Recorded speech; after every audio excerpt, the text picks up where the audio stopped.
for people to get in. Usually takes just a few minutes. Oh, gotta mute myself. Um, but out of curiosity, how many hours a day are you streaming now? Because you've been streaming a lot more consistently since I've been following you. I Um, mean, it appears to me that way. I've been following you kind of recently, like within the last like when did I meet you? Like 4 or 5 months ago, maybe. yeah, around there. Yeah, 4 or 5 months ago. That's when I first like when I first met Yankee. Like I remember playing against Yankee like a couple times in rank, but like we never really like interacted with each other until we were on last second together.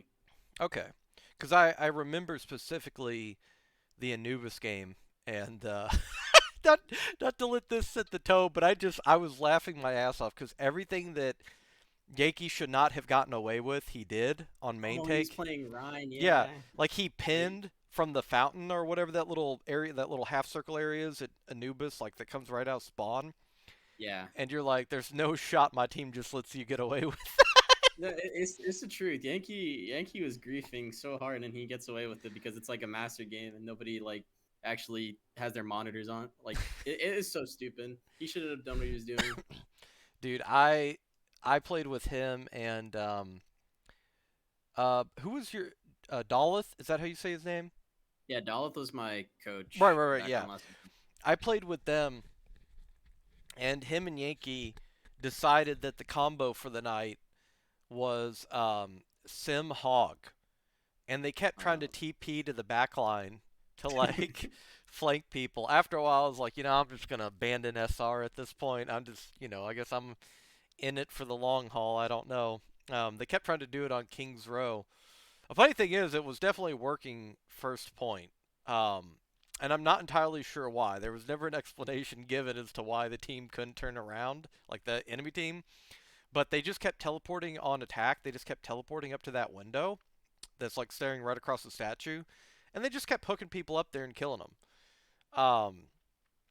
And then Yankee put his turrets on the. I think he put them on the side leading out and down towards the mega and the uh, lounge room or whatever that area is called. I don't know what that area is called. That if you're coming on attack after you go past the statue, it would be to your right, that area in there with the mega. I know what you're talking about. Yeah, I don't. Does that have a name? Because I know there's theater, there's hotel. I don't exactly. I don't think it actually has like a name It's like a per se. lounge area. I don't know. Lounge, I guess. I don't know what you would call it. Yeah, I don't know. Yankee and Daleth are like, in my opinion, when it comes to the game, they're both the stupidest and the smartest people that I've ever met when it came to the game. Like Yankee, when I was on a team with him, dude had like the biggest brain. Although he did int a couple times because he started feeling himself a little too much. And then Daleth, I learned so much from Daleth about the game, and it kind of like I don't know. Like me personally, it made me really really sad because I kind of wish that like I got this type of coaching like earlier on in like my competitive career, like maybe a year ago. Like I don't know, a lot of the coaching that I had in the past was fucking awful, and I that's why like me as a player, I've always had bad habits because of how much I play ranked and try to do a lot of things on my own. See, I got kind of spoiled early on because I was never on a team, but a lot of the help I got as a tank player came from Prima Dolce um, when he was a pro. Mm-hmm. And Primo was a very, very smart player. Unfortunately, I'm going to have to do the podcast again with him. We had an unfortunate incident with the podcast where Twitch locked up or something, and it said that I was still live indefinitely on that VOD. So I could never download it because the VOD was still going.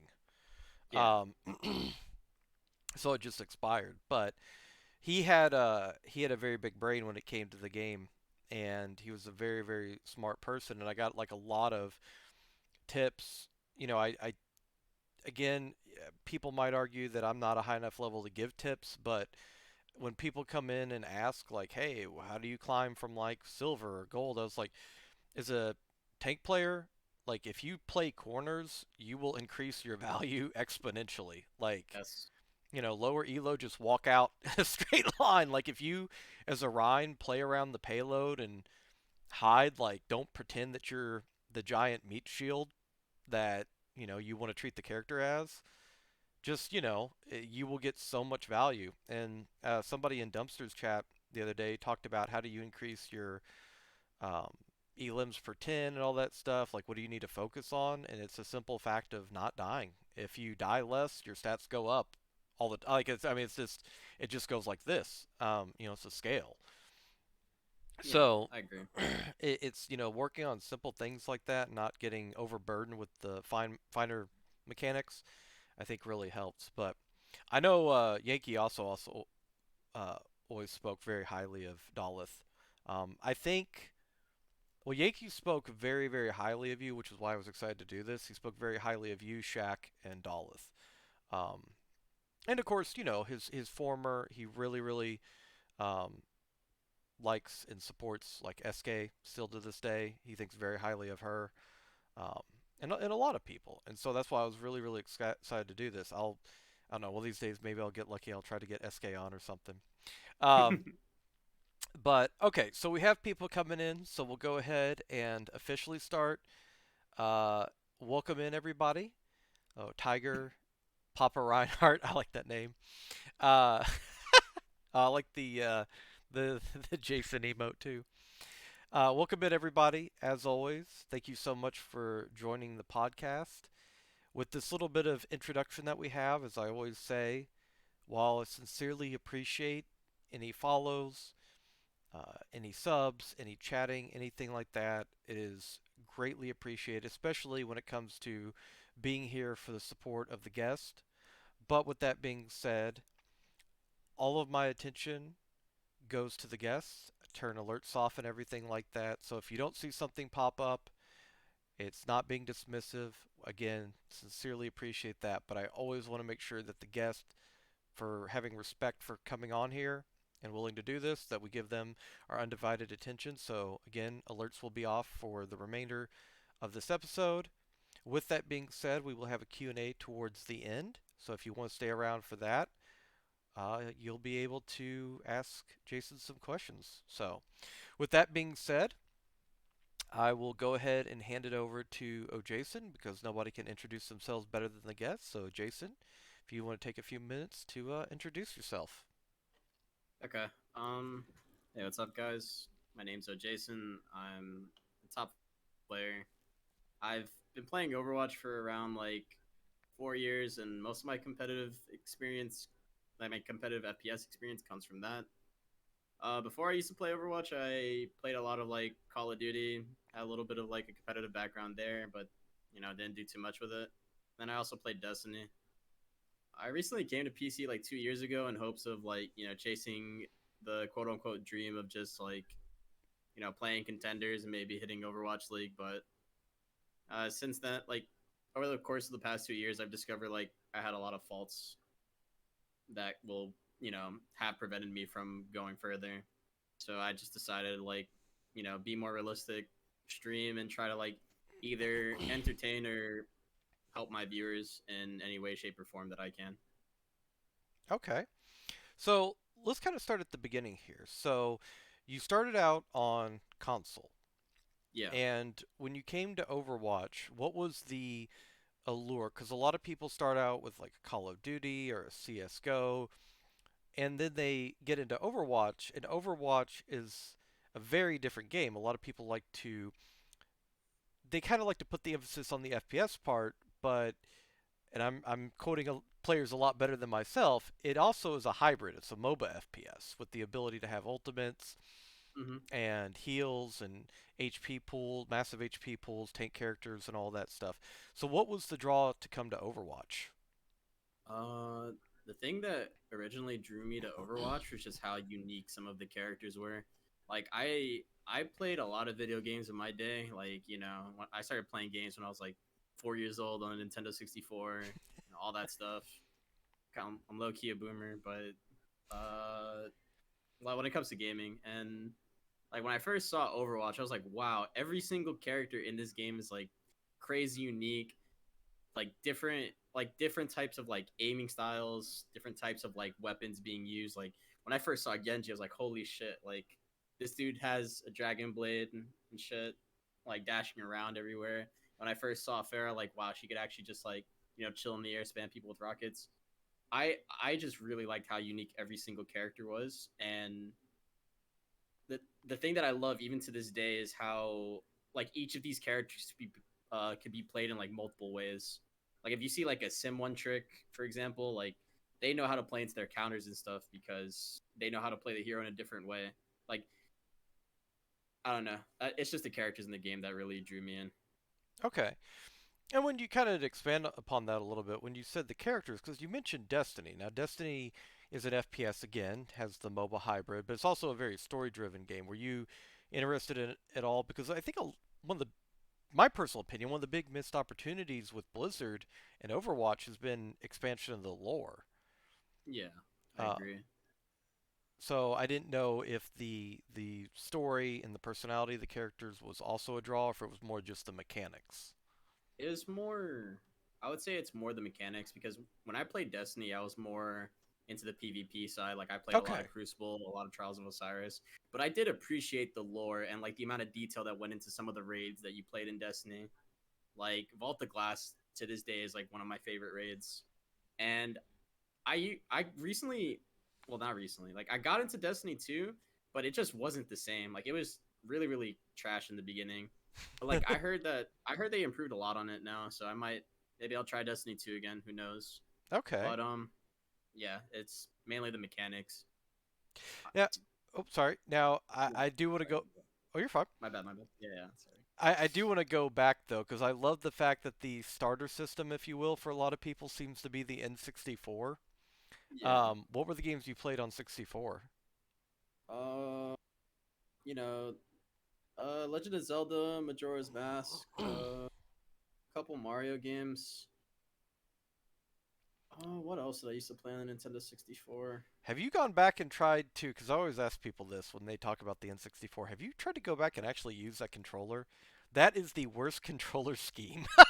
Yes. No, I agree. I don't know how I used that when I was a kid. No, nobody does. You try to go back now, it's not anything like riding a bike. You try to go back now, and your hands do this like arthritic, like contortion to try to hold that thing.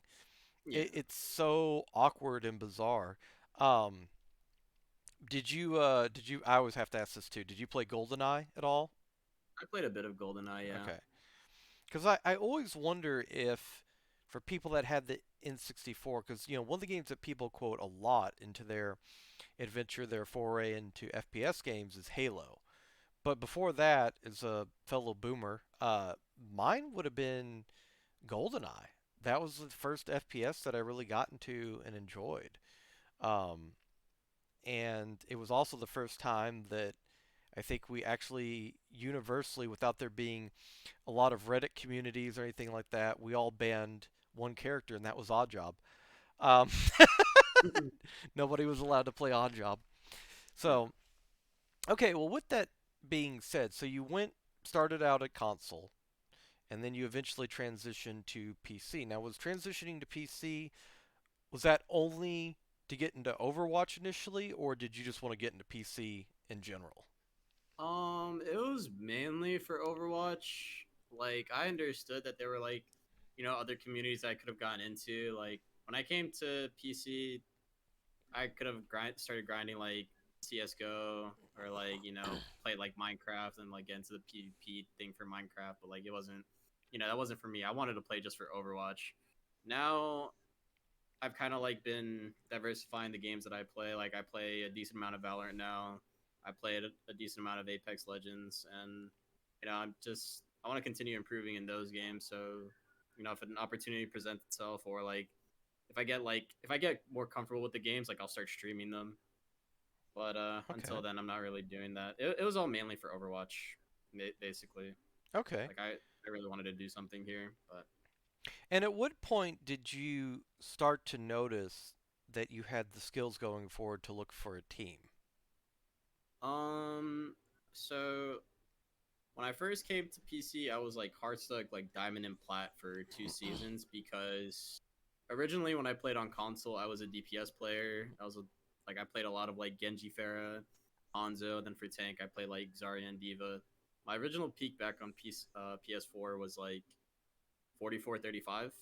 And Grant, like, I solo queued so much back on console, and I was playing against stacks of like mouse and keyboarders.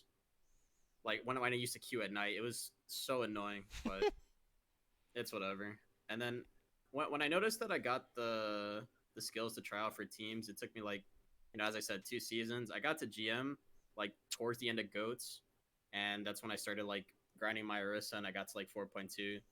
So then I started trying out for like a couple of like low GM teams, and I played here and there and like scribbed here and there. But That, like, oh, sorry, I would say like mechanically, I knew what I was doing, but like I didn't understand the game as well as I do now.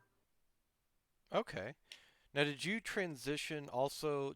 So, did you go from DPS on console to immediately getting on PC and going, I'd rather play tank? Or was that something to where you tried to play DPS and as you started to play tank because you were so goats, you would have been there when it was still open queue. Yeah. Um, did you just start to play more tank and realize that you liked it better? Not exactly. Okay. I like DPS way more, but then I realized like the type of like granted I probably could have been like a DPS player if I just stuck to it and kept grinding my mechanics, but I what motivated me to switch roles was just the fact that like a lot of my friends that swapped over to PC, they were getting like GM like so fast, and I Hmm. just felt hard stuck. I was like, damn, okay, I don't have the mechanics to like match up against like even like like low master DPS players with the way I was playing, and I realized like, okay, I'm gonna make the switch to main tank.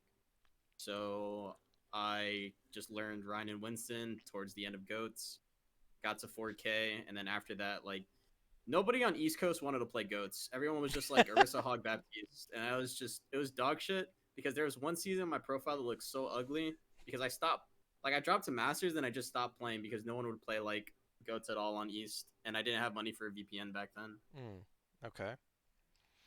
So, one of the things that I always kind of find interesting, and I want to get your thoughts on this, a lot of people, especially at the time, shit on goats. They hated it. They said it was boring to watch. I'll reserve my thoughts for right now because I've definitely expressed my thoughts before. What were your thoughts on the goats meta? My thoughts on the Goats meta was that it was probably the most It wasn't like it wasn't like diverse, but just like the way people mastered goats because the meta lasted so long was insane. Like if you misused a single cooldown, you would lose team fights.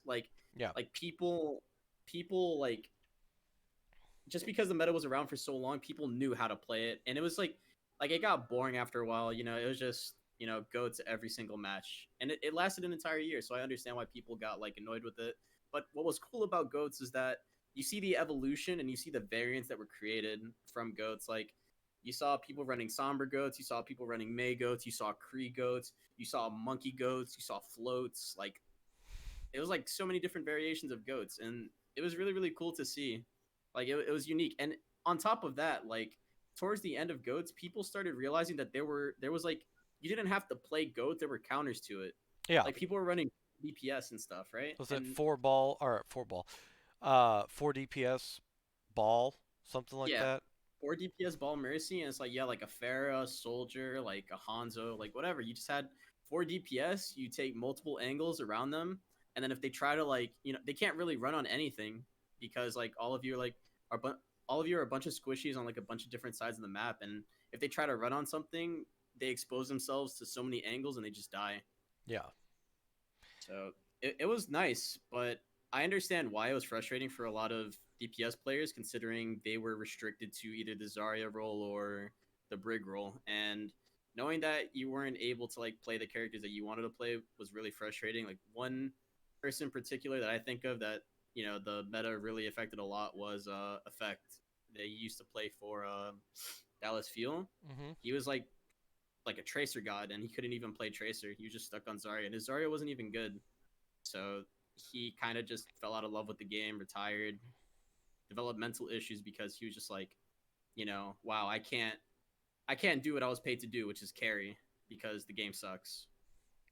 And it's unfortunate that like a talent like that quit just because Blizzard and their balancing is terrible. It took them too long to like rebalance the game and create 2-2-2.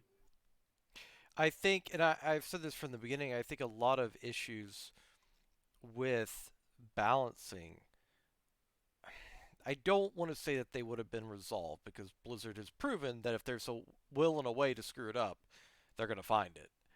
But had we started with 222, I think a lot of these issues that people have might have been potentially resolved in the fact that they knew what they were getting into with the development of other characters, knowing how they were going to fit into 222. Instead, for the longest time, we had open queue and just a free for all, and characters were meant to potentially hyper carry in these free for all situations. And then you had, characters like, okay, well, how do we change uh, goats or something like that? Well, let's come out with an extremely powerful damage tank, Sigma, who has a plethora of abilities. He has hard CC, he has essentially Zarya ultimate slash Oh better. man, Yeah. dude, OG original Sigma was the most broken thing to ever come out of Blizzard, in my opinion. Like, I don't know who at the balancing team thinks that like Echo, Brig, or Sigma were balanced heroes when they first released. They were fucking stupid. I'm Yeah. sorry. Like, if you see what's been happening in Owl recently, like before, like a couple tournaments ago, like people would just like every single Echo would just copy Diva, try to like bomb like three people, and then remech on people and get kills. Like it's so stupid. Echo's like the dumbest hero ever created. I hate that hero just because of how much damage and how much power you have. It's so stupid. Like I don't know. There's Well, something wrong with them. and also too, I mean, from the very beginning, I thought that there was something fundamentally flawed with copy Yeah. because how is it that this hero can be, on her deathbed, let's say, at like 25 HP, copy a Reinhardt and get shatter off of one pin, and then after they shatter somebody, pin again, and I mean, it was just a very very odd choice for the character. To have these situations where you were encouraged to almost solo ult people with a call, like if you were getting 1v1 by, let's say, a soldier or something, and you copy them, kill the soldier, it was completely worth it because now your counter's gone. If there's no mercy to res them and you just float back in the air, now you're unoppressed in the air shooting down on people. So it was always strange to me.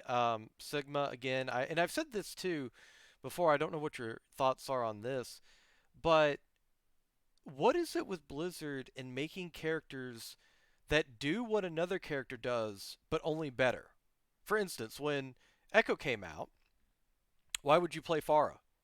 Because Echo did everything that Pharah did, flying in the air, projectile, splash damage, etc., etc. She just did it better, and her ult was better.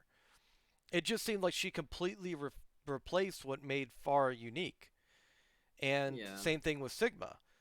Sigma has Diva Matrix, Zarya ult, a personal shield, hard CC that couldn't be countered at the time. Uh, in fact, actually, his grasp was even better because he couldn't get hooked out of it initially. So it Yeah. was just it's just very strange that they take these characters and they're like, what if we combine Diva, Zarya, and then also gave them a heavy shield? I don't know. It seems so odd. So, what are your I personal thoughts on like the balance and stuff? Like, where could they have improved it? I just think like the reason why they created these characters with like hybrid abilities and like they do another character's job better is just because they lack creativity, in my opinion. It's like they understand that they're under pressure to create content and make people happy, and then they just create like this complete abomination that can like 1v6 lobbies, like Sigma Echo. And I think the reason why the balancing went to shit is because they didn't take like a lot of pro players' input seriously. Like they had these people that have devoted their entire like 4 to 5 years of their lives, Hmm. and they're not like, this is a resource for them. They could learn so much from these players. Like they know all these different break points. They know what abilities are broken, what's not. They should be listening to them, But Yeah, absolutely. instead they have like these platinum testers. They're like, this doesn't seem too broken. But then you put it in the hands of a pro player, like, holy shit, this is stupid. Like, you should not bring this to live. And I just feel like if Blizzard listened more to their community and to their pro players, the game would have been in a much better state. And one other thing that would have made the game like in a better state is just like, how do I explain it? If they just picked a direction early on, because like like we had roll queue, and then we had like the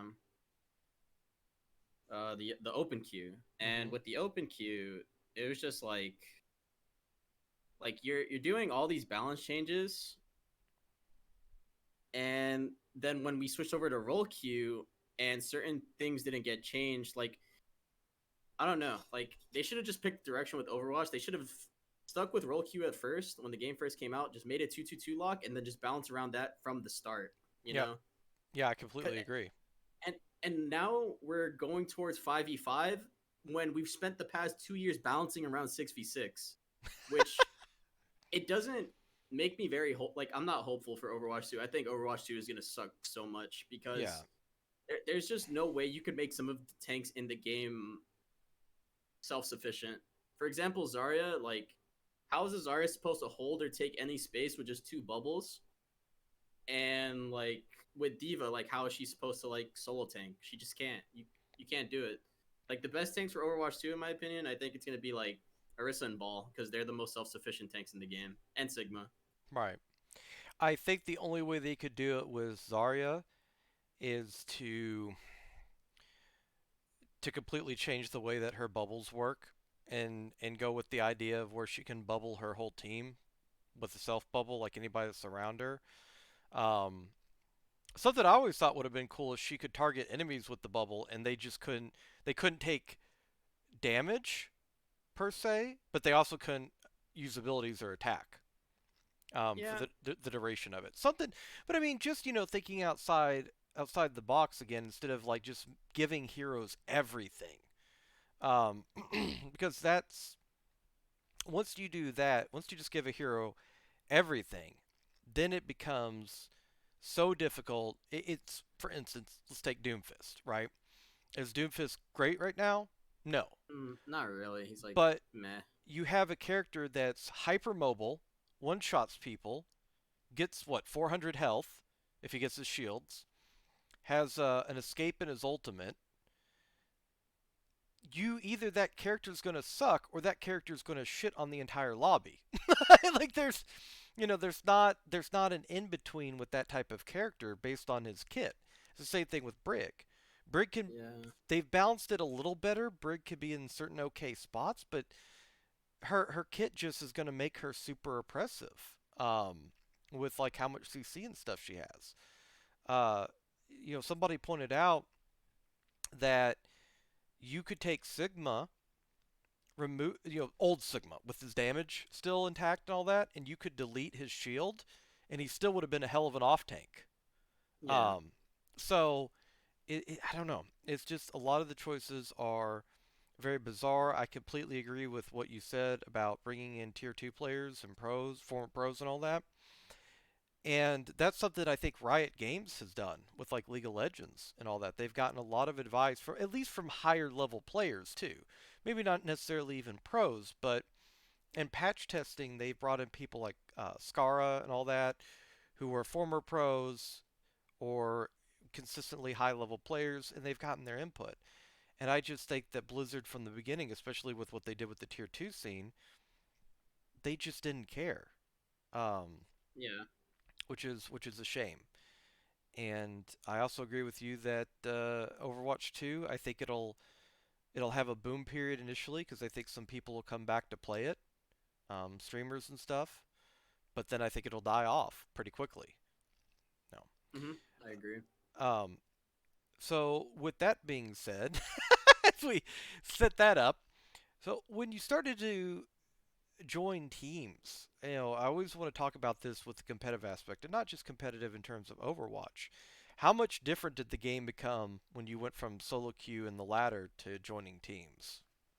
Oh, the game is like completely different from solo queue to ladder. Like, the amount of coordination, the amount of support you actually get when you go to make a certain play, it's 30 times better when you're scrimming or in a team environment. Because in ranked, you get the person that doesn't scrim, but they just like abuse a meta hero and they don't exactly know what they need to do. So and then they kind of just end up trolling because they don't know they don't know what they're supposed to do in a certain situation versus a certain comp. And you see that a lot in the ladder now because a lot of people just like they'll just like grind one hero and they're just a one trick. And when they play against like another comp, they kind of just like fall over. Like for example, I give an example like AJ the Ghost. Hmm. He's like a ball TP, and that dude when he plays into double shield, like I've seen him like int a lot because he may only know how to play one way, but if he were to scrim with a team and learn how to play ball in like a different way, he would do a lot better. Does that make sense?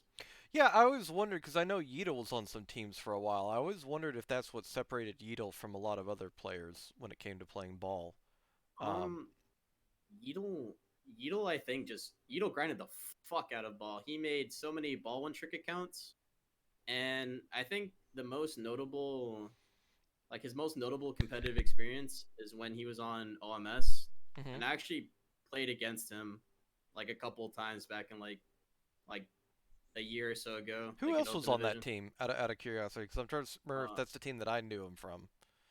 with Old Man Strength, it was Hazard, Madero, Victor Cocaine was there for a bit. Chinese Food was there, but before Chinese Food, it was Guile. Okay, that's not who. Yeah, I knew him from. Do you know who Gingy is? Gingy? Yeah, I used to do it with Gingy a lot. Yeah. Oh, okay, cool. That's who I knew Yeatle from. Yeah, I wait. Actually, I think Ito may have played it. May have played like Diva and Goats or something. I don't exactly remember like what he used to play before Ball, but like when I knew him when I played against him, like he was just mainly known for his ball. I know he was on OMS for a bit. Then he just took a break and started streaming, and then like more recently in the last Contenders Gauntlet, he played I think with Dark Mode. Like it was like Edel, Karish, Chopper, Odd, Moser. There was one more person I'm forgetting. I think it was Elva. I'm not sure, but that was the team that Edel recently played for. Now he Okay. just streams. He's had a lot of success with it, so good on Yeah, him. yeah. Streaming is way more like you could be way more successful streaming than competing, in my honest opinion. And I want to get to that in a second because I actually have a huge question about that I haven't actually, unfortunately, been able to ask anybody so far. So you'll be the first. But going into the history of the teams that you played with, when was it that you started to say, okay, well, we've got a really good put together team. We can start to make like a run for this. Like which team I was on that could have Yeah, made yeah. like either trials. What team were you on that you really? Because you mentioned initially that before Dallas, some of the coaches weren't necessarily up to par, and then Yeah. later on that you had much better knowledge based on who you were around. So I didn't know if the that meant that the initial teams were more to get started, starter teams to kind of grind through competitive from a different aspect, and then eventually you transition to more serious teams. Yeah, like I started on like some like 4K like kind of like they were like not great teams. And like for example, like the first team I was on was like the Toronto Tide Pods, and we were a decent team in open division during Goats, but then I ended up leaving that team. I ended up my main account got banned, so then I couldn't play it in open division because well, I got voice chat and then I got banned because I was like a little toxic and ranked, but not like super toxic. Like it was just the standard toxicity, calling a person shit or trash. Hmm. And then my account got banned and I couldn't play in that open division, so I left that team. Then I joined like another like 4K team, but I didn't stay with them for long. I left after like 2 weeks. I forgot the name of it. It was like night something. Hmm. And I kind of just I became a ladder grinder for a bit after that. I went from like 4.1, 4.2 to 4.5, and that was just abusing Orisa. And doing that, like I knew how do I explain it?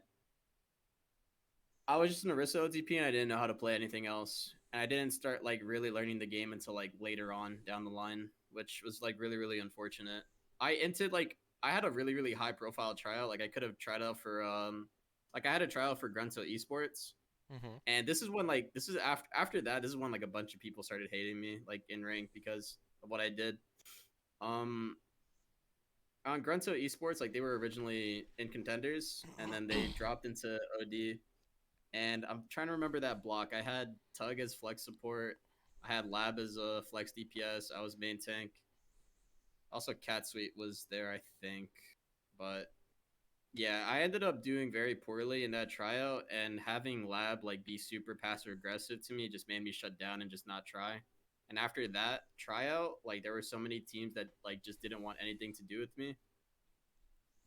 So I kind of just kept grinding rank. People used to end my games a lot, tell me to kill myself, blah blah blah, all that good stuff. And then one team I joined, like they gave me a shot, was Star Esports. Granted, we didn't do well our first season of Open Division, but after we made some roster changes, we actually could have like we ended up getting tier 3, but we didn't get into playoffs due to map differential because back in the old Open Divisions, like if you like every single map mattered because your map differential could be the thing that separates you from getting a playoff spot or not. And yeah, we ended up like just getting cucked twice by one time was by Code Gaming and then the other time was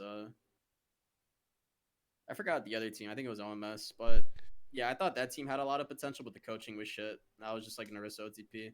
But last second was a team that I felt like we could have done a lot of great things. But the things that kind of held us back were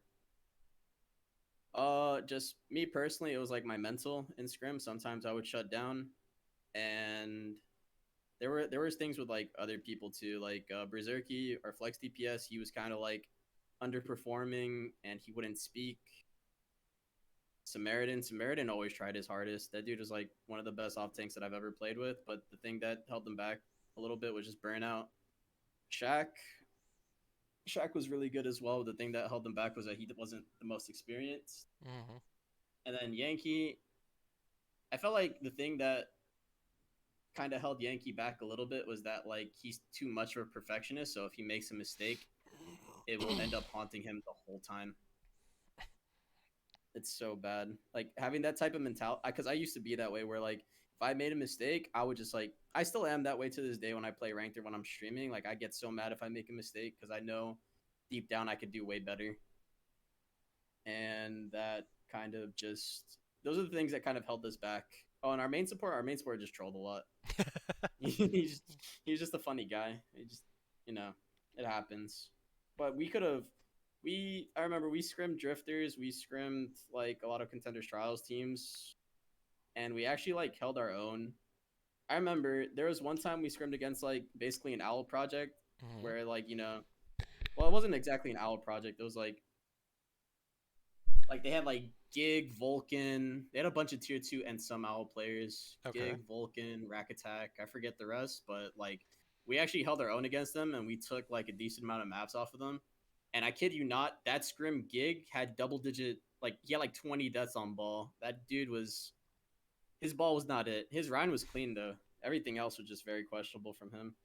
And it just made me think like, wow, like this dude was an owl and I'm literally like maintaining differencing him just that's when I knew that we could have done something, but there were a lot of things that just held us back, unfortunately, like all the stuff that I listed earlier. My bad. That was Okay. kind of a long. I kind of went on like a long thing about my competitive history No, with teams and shit. that's completely fine. Don't ever apologize for again talking on the podcast. Core foundation of it. So, but you gave a lot of information that I kind of wanted to talk to. And going back to that question that I haven't really been able to ask anybody, but fundamentally, what was one of the major things that you learned from competitive that you continue to carry on through, or sorry, from your teams that you can, continue to carry on going forward? What's one of the major things that you learned? It doesn't even have to be, oh, I learned to play corners or something like that. Obviously, I'm being facetious when I say that. I'm sure that that was a very beginner level thing for you to learn, but whether it was improving your awareness or your mental fortitude, what was it that you think was the most important that you get to carry from that experience? Because again, I just Um, want to add this last little bit. I do understand because I've talked with enough people that have tried to make it in Overwatch, and some people that again with Primo who was pro and then was no longer pro, and I know that there is oftentimes a seems to be a reoccurring theme of regret, but I do think that there are plenty of people who have shown that you can be pro and successful in one thing, and then if that success doesn't work out or is no longer there, that you can transition that into other things. Oh, 100% I agree with that. Like a lot of the things you learn in a competitive environment from a different game will 100% carry over into other games. Like not even like talking about on a mechanics level. One thing that I continue to carry with me, this doesn't really apply to ranked. I'm not going to talk about ranked, but being a good teammate is one of the things that I learned that I needed to do, like especially as a main tank. When when me personally, like when my comms die or like when I start to get down on myself, like I know my energy affects other people. Hmm. So that's when I've been trying my hardest. Like, sometimes if I ring for a scrim, I always try my best to like keep talking and just keep my mental like stable. And if my teammate fucks up, I always say it's okay, it doesn't matter, go next, Because the thing the thing that I learned this from Yankee and like just from my other teammates in general, when people make that one mistake, me included, I learned this from myself as well. Like I learned this about myself.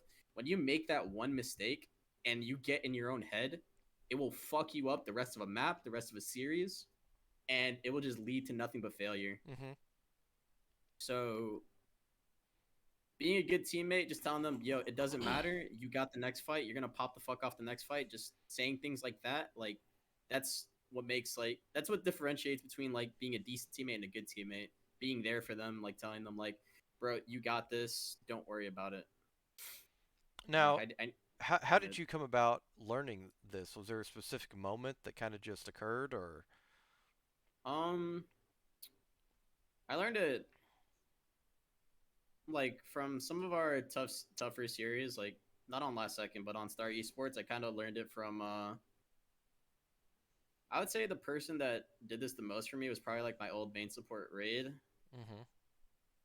and he had like the Buddhist mental. That dude like kept everybody in check, and it was when we were playing against Sion back in Open Division. Like granted, we still lost that series, but we ended up like I think we took like two maps off them. The score was like 2-3. We almost won.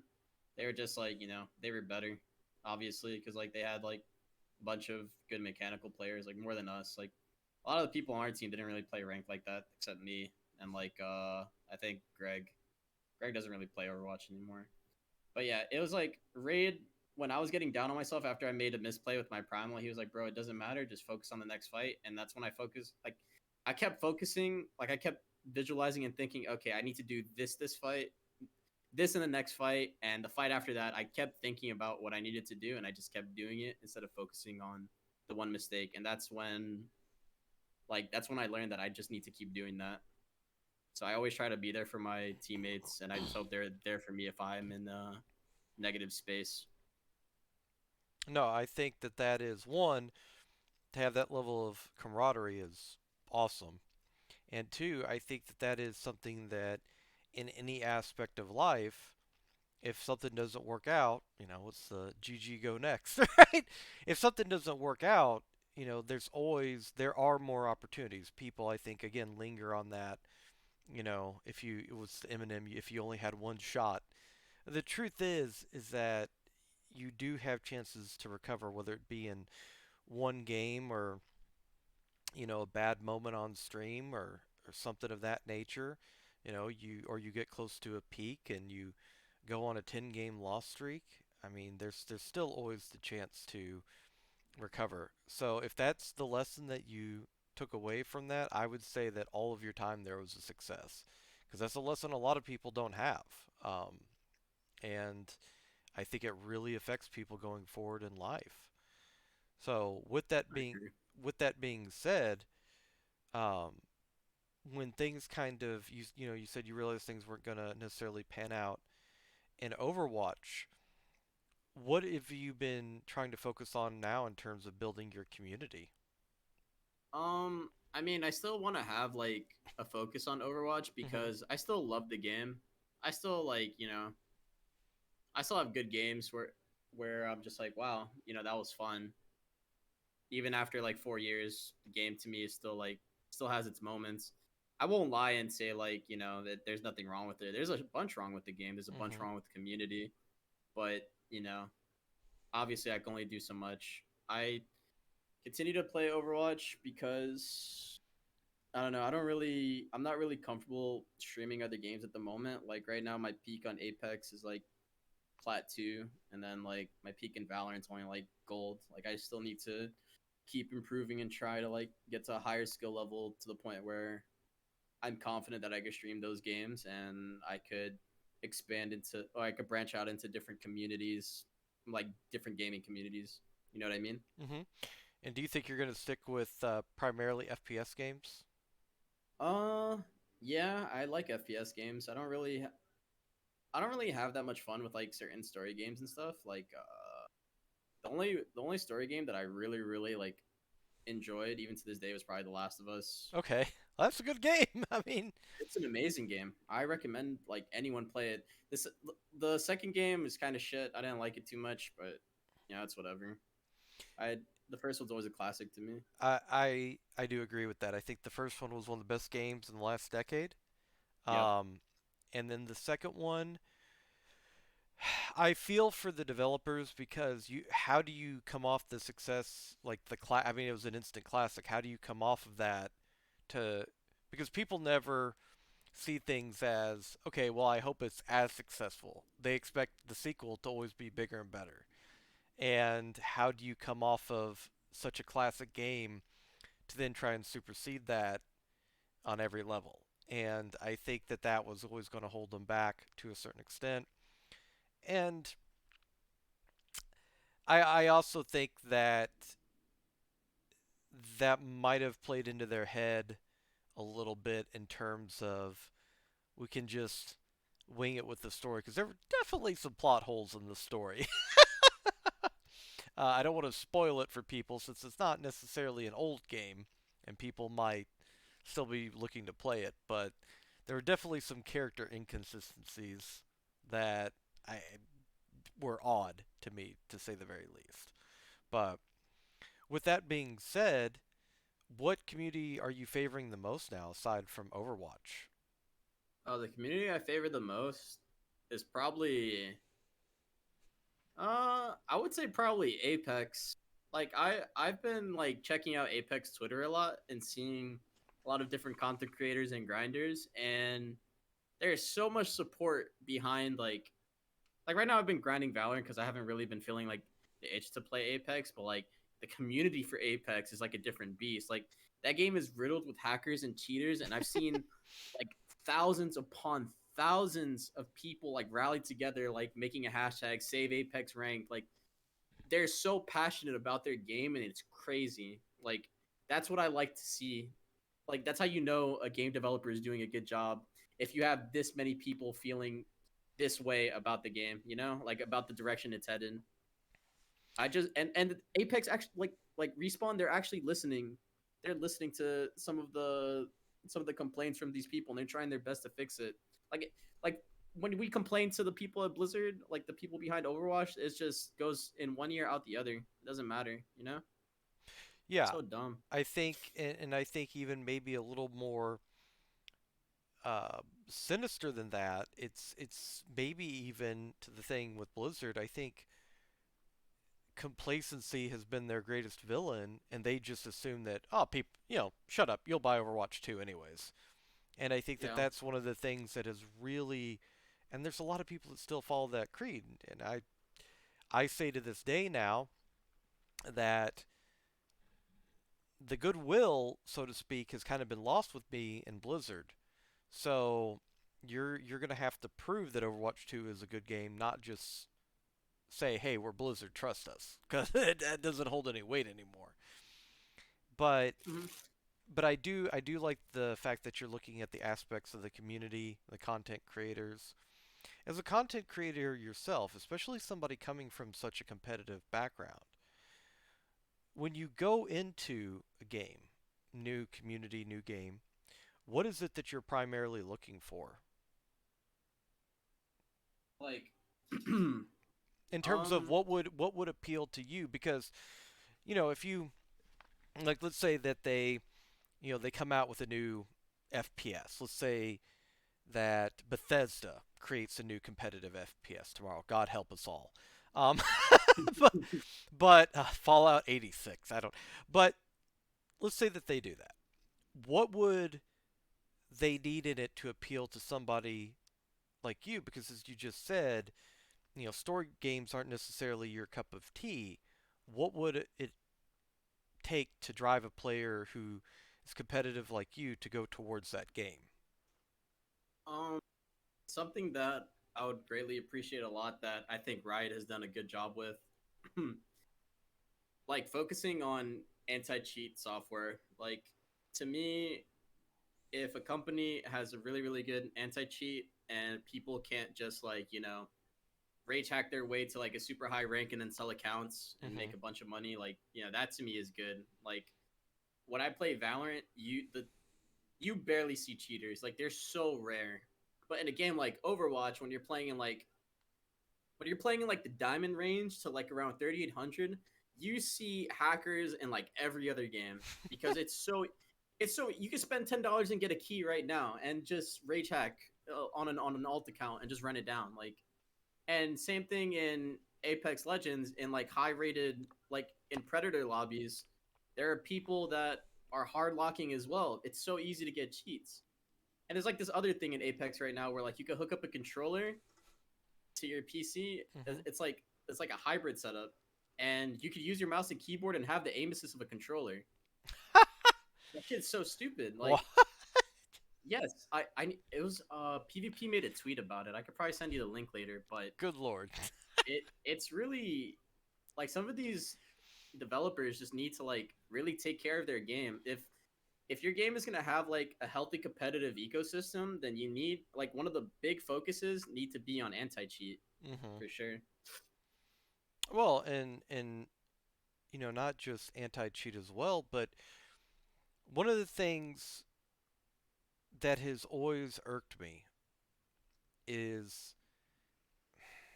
and I'm trying to think of how to word this in a tactful way, but when you hear all these stories about certain players and their abundant toxicity, we're talking way beyond anything of calling people shit at the game.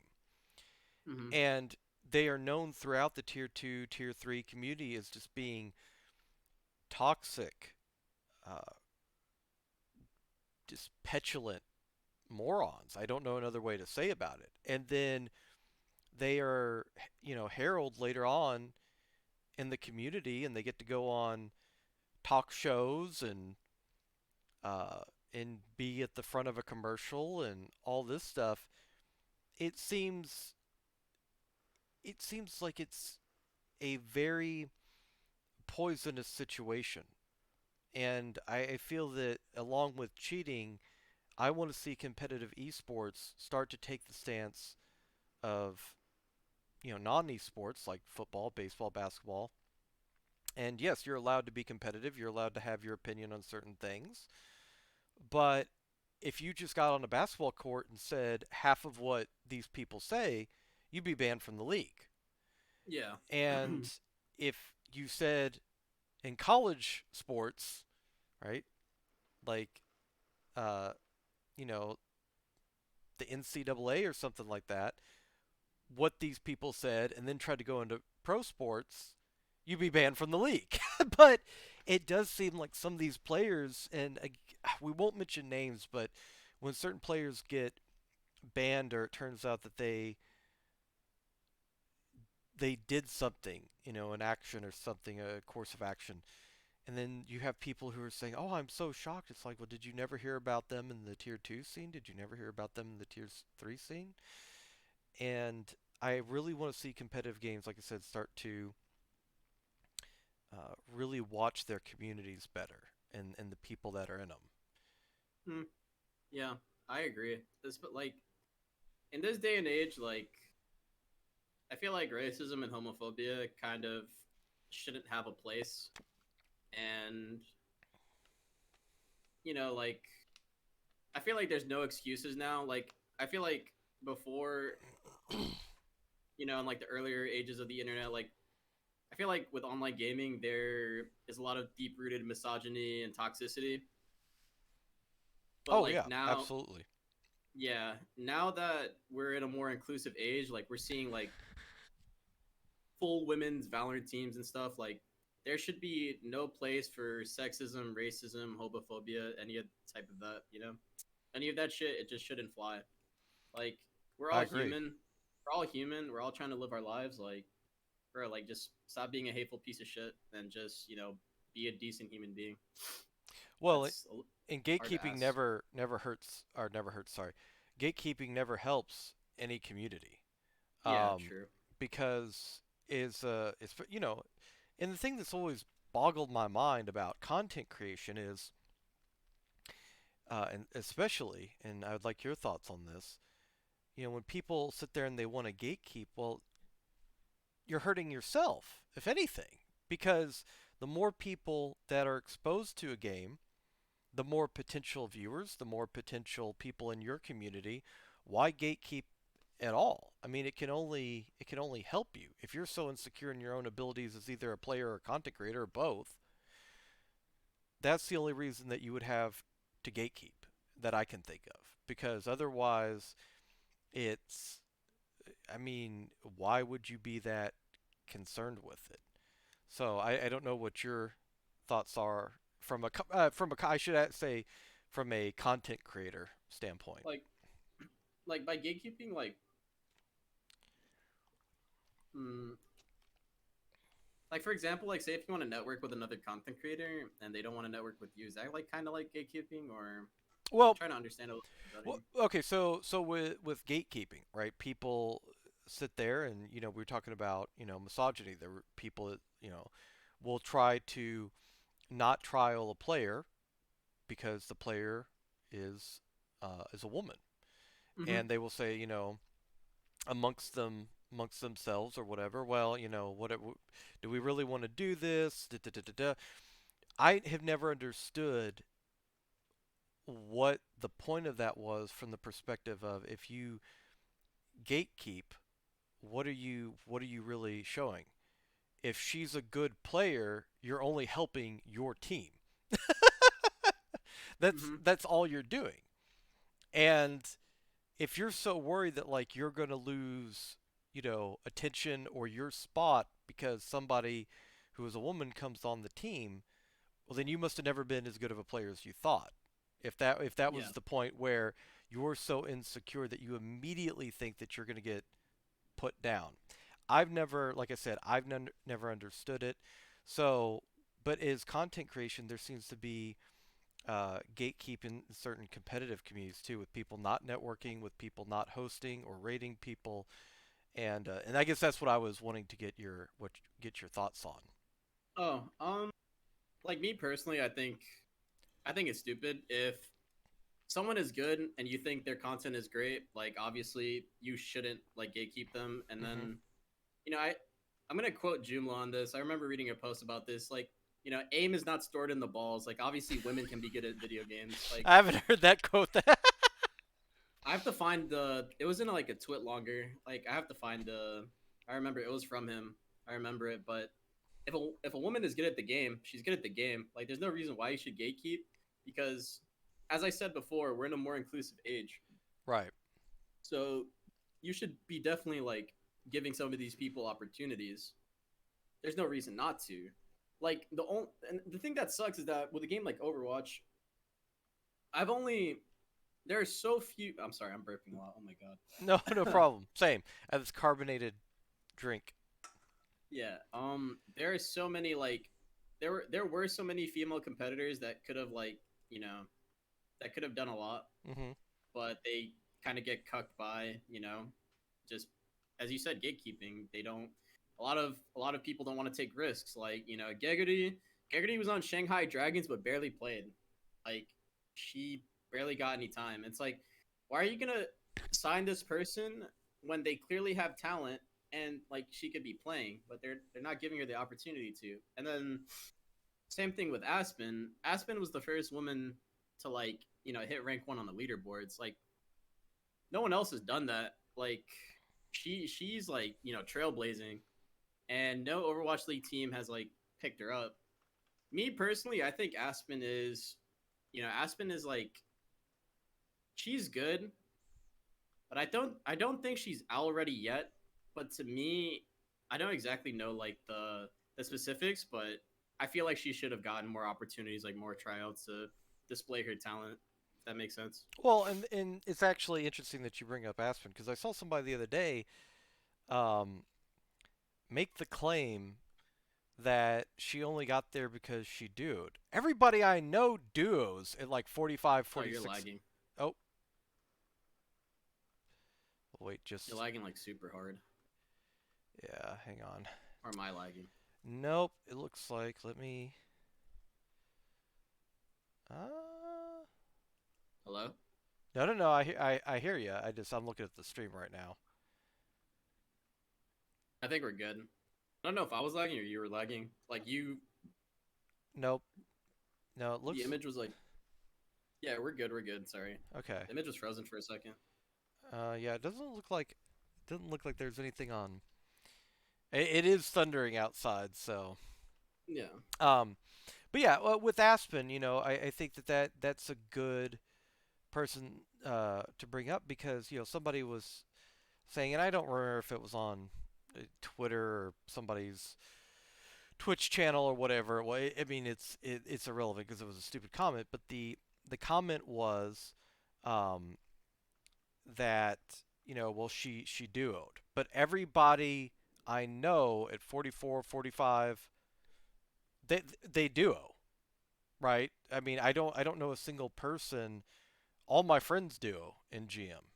What does that comment have to do with anything? You know, all the most of the Um, people I watch duo.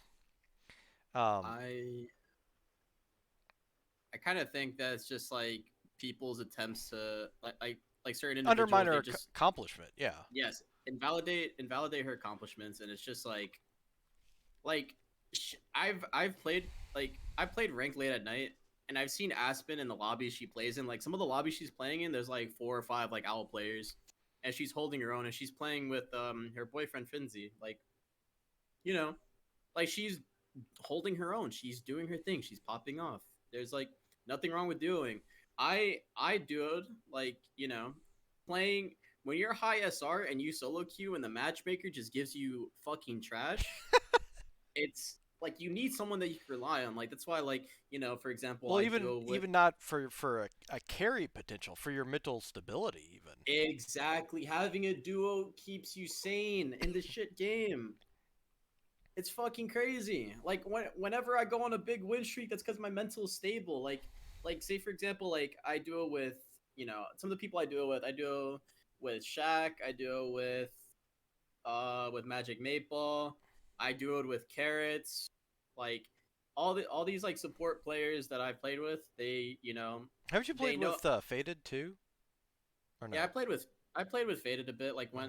when I ring for Hot Streak, like I scrim with Faded a bit. Faded's Okay. good. Like who else have I duoed with? I don't know, but just having a duo there, it just keeps you sane. Like there's nothing wrong with it. You played with And Nolan the other day, didn't you? yeah, me and Nolan were running it down a little bit. there was one game where he was doing a little trolling, and one game where I'm doing a little trolling. But I'm only human. I'm not gonna play good every single game. The thing about it is though, man. I mean, if at the end of the day, it's still at its core has got to be a game and it's got to be fun. Yeah, And if people want to rage because of the one time that you tried to go for the big noob hunter highlight of shattering, 360 shattering six people and it didn't work. I mean, if you're doing that every single play, then maybe a bit too much trolling, for some people's opinion. But at the end of the day, you have to have fun, and you have to do. If Blizzard's not going to help keep people sane in the game, and you're going to have to deal with trolls and hackers and all that stuff, you might as well, once in a while, just be like, what would be really fun if we go Sim Hog and flank in the. Sorry. yeah. Um, The Yankee and Dollar special. the Yeah. Yankee Doll special. I was just like, all right, I'm just gonna hold shield as Ryan and hope that you'll get a. Oh, they got a pick somehow. Um, but yeah, I think I think that that's important because a lot of people. We could go back to gatekeeping and whatever, but for various reasons, there's a lot of people that aren't going to make it as pros. But I've said this, and I truly believe this. I think for every person that might not make it as a pro in a video game, they could still be a content creator and make a living off of it and be successful. And that's something that I think a lot of people, especially people that are having aspirations to go pro, they set their sight on this one goal. And then when that goal doesn't pay, I mean, I knew a guy, and I won't say his name, but he was one of the first people that I met when I came to Twitch, and he was a hog OTP. But the guy was a very good player, and he was highly entertaining, and he had all sorts of connections, was doing all the time with J3, XQC, but once he didn't make it pro, he had no backup plan, and he had no interest in being, not really that he didn't have any interest in being a content creator, but he just never prepared for that, if that makes sense. Yeah. All of his time went into this one, all the eggs in one basket, as the adage goes, and when the pro thing didn't work out, he just burned out and gave up. And I think that you can, with your skill set, you mentioned helping out your community. I don't know if you were talking about education in terms of play and whatnot, but I think that that's something somebody like yourself or Yankee or Primo or whoever, that's a service that is invaluable, especially to lower ranked players. Um. Yeah, I agree. Like with my community, whenever someone asks me for a VOD review, or if they want me to or if they ask me a certain question about why I do a certain thing, I always try my best to, explain my thought process, and then also when I'm going over a VOD review, I always try to explain why this comp is better than this comp, or the type of action you should have taken is good versus another action that's bad. Mm-hmm. Like I noticed that on Twitch recently there hasn't been like a lot of educational content. Like the only type of educational content that you can find on Twitch is from I think he's like a coach for I think it's London Spitfire now. I'm not entirely sure. I think it's or wait, is it London or Paris? I don't know. It's one of those teams. But it's Coach Spilo, Mm-hmm. and he's like the only person that offers any type of like actual educational content. And then CarQ is like, CarQ's kind of mid. Like he just makes tip videos. You don't learn like a crazy amount, but like Coach Spilo, like I learned a lot from watching some of his streams and some of his breakdowns of certain contenders matches and stuff. And whenever I get a player that is in my stream and they ask me how do I climb, oh, can you go over this VOD? I'm like, sure, I'll do it. Like I usually do it for free. I don't really charge people for VOD reviews due to the fact that the game's been out for 5 years, and I feel like there's already a shit ton of information already out there. Like we have Overwatch League replay viewer, we have YouTube videos, and you can learn a lot from those. And like the only time you should charge anyone for like a VOD review is if like the person's like an Overwatch League coach or like a contenders coach. Like I'm not a coach. I I'll do it for free and I'll help you out and I'll give you like my takes and like what you could do to improve your gameplay. It's fine. I don't really ask for any type of compensation. Have you had people come back and tell you like, "Hey, man, you helped me with this, and I Oh gained yeah. like 300 SR this season, and like that was Pog." Yeah, 100%. I've had a couple people do that. Like one of my viewers, Tree Stump, he definitely like he was like Heartslick Masters and he got to like 4.2 in a season.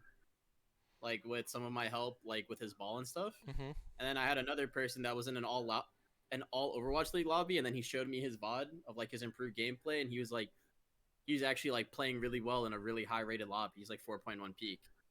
So I've definitely seen like some of the people I've worked with improve a lot in a short amount of time. And I just wish that I don't know. I kind of hate the Twitch meta for Overwatch right now to just like troll and like do stupid shit for a noob hunter or Clip fresh farm. nuts. Yeah, it's like clip farming's fine once in a while, or just like talking and trolling in the middle of a team fight. It's fine once in a while, but I feel like it's just happening too much, and whatever competitive integrity was left in the game, it's just gone. Like there's just nothing. Like especially in ranked, like the only time like people will take a game serious is if there's like maybe like a handful of owl players, but besides that, it's just clip farming. Well, and I think the clips are even different too. I mean, they're back in the day. I'll use Calvin, aimbot Calvin, as an example. You get a clip of maybe aimbot Calvin dropping off the bridge on Eichenwald as he gets nano to like kill four people in the back line. But Yeah, that's not necessarily, given aimbot Calvin, that's not necessarily the worst play ever, or a potential throw. I mean, yeah, maybe it doesn't work out, but that's not, you know, that's not dropping into a nanoed bastion shooting through a window to try to shatter him and then going, whoopsie. You know, you knew what would happen. Like, it's just such a. It seems like even the clips themselves are not. They're not quality. They're not funny. I remember there was a clip of J3 where um, he got he got pinned because he recalled. This was on Ilios Lighthouse, and he got pinned as he recalled. He recalled because he was like 20 HP about to die to the McCree. He recalls, and as he's recalling, the enemy Ryan is trying to charge on point and charges J3 and throws him off the map. mm-hmm. And he's just screaming the entire time. That's funny because that wasn't an intentional throw or necessarily even a misplay. He had no idea the enemy Ryan was going to come out of nowhere. Yeah, And so there's nothing wrong with that. But then again, I see, certain streamers, I won't name names with the, negativity, but, they'll try to drop into the back line to, again, like lamp themselves solo window to try to get a 6K. And you just know in a 4K, plus lobby, the chances of that happening just significantly drop. yeah, It's just not a smart play to begin with. So I don't know. I mean, I do agree with where you're coming from, and I think a lot of people now are trying to salvage. It's a time sink. They're trying to salvage what they can. They put so many hours into the game that they're just going to get what they can out of it until Overwatch eventually falters, and that's kind of their mindset. But I don't know. I was never a great player, but I always wanted to try my best, and I don't think that there's any harm in doing that. So I do appreciate the mindset that you have. yeah. I just wish more people would more people like so people have been saying that this game was gonna die for so long. Like 3 years ago, Overwatch is dying. 2 years ago, Overwatch was dying. Like now, Overwatch is dying. But like now, it actually feels like Overwatch is dying. Ranked is dog shit. It is terrible. No one is trying. Like in every I'll get like 1 to 2 good lobbies out of like 10 to 12 games, and it's just like this crap is boring. Like I understand what streamers are trying to do, and I understand like entertainment is a part of streaming, but I Hmm. feel like when you when you choose your chat and you choose entertainment value and make the experience of five other people on your team dog shit, it's really boring. Like it's just not fun. It's fun for you and you're clip farming, but the other people on your team, they're gonna fucking hate you. They're like not gonna want to get in the game with you. They're not gonna want to try with you because they already have this expectation. Like, oh, this dude's trolling. Like, okay, it's just GG, go next. You know? Right. Or the people that are like, oh yeah, you threw 20 in my games. Let me join you. I'd be suspicious of the motive there if it were me. I mean, personally, Yeah, like, okay, but yeah, I think trying your best, even if you're not a GM player or 4,500 and above, I don't think there's anything wrong with trying your best in most exactly. situations, because if you try your best and it doesn't work out, there's no regrets left on the table. Yes. If you don't try your best and you just fall flat, you don't know what could have been. And it's not a healthy mindset, and people say, "Oh, well, I only do it in this video game." The issue is, though, that just like your mental health and fortitude improved, you could have taken the other path and it not, and it still would have greatly affected you outside the game. Because I have seen this game, again, not naming names, but I've seen this game greatly affect people outside of it. Just because they close the app, Alt F4, however you want to phrase it, doesn't mean they don't, you know, get stressed out about it. Yeah, I So, agree. so I appreciate that, Jason. I think that's awesome. Um, I knew somebody, as soon as I said that, I knew somebody in chat was going to start doing the lyrics. When you try your best and you don't succeed. Damn it. Uh, so, yeah. No, I knew you would, idiot. I knew you would. So going on with the content creation, do you have a plan necessarily going forward with how you want to kind of brainstorm and grow the stream around Overwatch for now? Right now, I don't really have like an actual. I don't know. I don't really like have an actual vision for where I want to take it at the moment. I just want to continue to just I just want to be that person that games. I don't really have much of a personality, which is kind of unfortunate. Like streaming for me is like a little hard because I don't exactly have a niche. Like say for example, Shock or LH Cloudy, like their niche is like, oh, they're the Reinhardt, they're the EU Reinhardt guys. Like you go to them, or with Boger, oh, he's the EU Monkey guy. You go to him. I don't really have a niche. I'm just a dude that like, if you, I'm just a dude that plays whatever. If you need like gameplay tips and shit, Hmm. like I could help you out. I don't mind devoting some of my time to another person. The ball guy, I wouldn't say I'm much of a ball guy. like I just play whatever is meta, and I just do my best to play around like what my team needs. And like I want to continue to help people if they ask for it. I Okay. don't really, I don't really have anything else to really go on with the stream. So you're the supportive ball guy. Supportive ball guy. Farm I VOD reviews? I Well, wouldn't. oh, go I ahead. don't mind. I wouldn't mind. Sorry, I'm like answering your chat. No, no, no, so no, I mean, no. That's okay. That's okay. I don't mind the engagement. yeah. I wouldn't mind like VOD reviewing other people and helping them and explaining like why something works and why something doesn't. It's cool with me because like I love the game. I could and like I've played this game for a long time. I don't mind helping people. It's cool. You could be the Arissa guy, but I don't think anyone's supposed to be known as the Arissa guy. I I mean, don't mind being the Arissa guy. yeah, I was gonna say, I mean, Parker, Toaster, Salt Shaker. I was like, I could think of plenty of Rissa guys. Yeah. you know, I I I mean, dude, I learned so much. I used to watch Parker streams a lot because I used to think that he was like one of the cleanest Arissas out in the West, and I learned a lot from him actually, like about how to play Arissa and Salt Shaker a little bit, but he didn't really stream that often. He streamed like very occasionally. Um, I want to offer a piece of advice if you don't mind. yeah. Um, I've heard a lot of people tell themselves, well, my personality is not that unique. I don't have a whole lot to offer, but I will tell you this.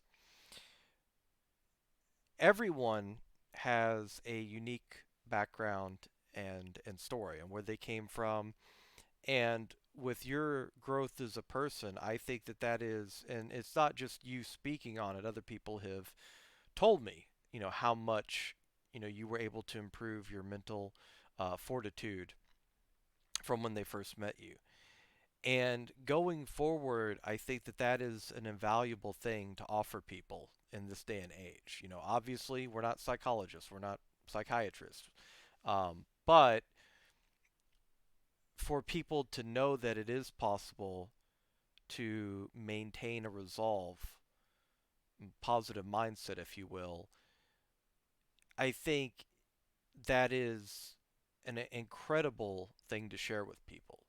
And so I would never doubt myself as not having a value with my personality to share with people because I do think that is a huge value. And especially as a smaller streamer, that's something you can give people that bigger streamers can't. Unless they randomly start talking about a scenario when their chat is scrolling like the text in the Matrix, they can't really offer somebody a personalized, here's how you can help improve a toxic situation, for instance, right? You got this toxic a-hole throwing on your team. Here's how to, here's how I would advise to look at it. They can't really have that experience outside of a small streamer. So starting out, I think that that is something, again, to use that word invaluable, that you can offer people. So I definitely think there's a tremendous opportunity with having had that experience. Yeah, I agree with that. I just I don't know. I have issues where I kind of like, I kind of think negatively of myself at times, and I think that's like a common thing with most people. Like you don't really notice a lot of the positive traits about yourself until like someone actually tells you what they are. That makes sense. Oh Like yeah, yeah. The fat dude in a bunny suit is definitely with you. yeah. I would say like you're super fun to talk to, not gonna lie. Like I you appreciate actually that. have like yeah, you have a really like you radiate positivity, especially with the bunny suit. Um, yeah.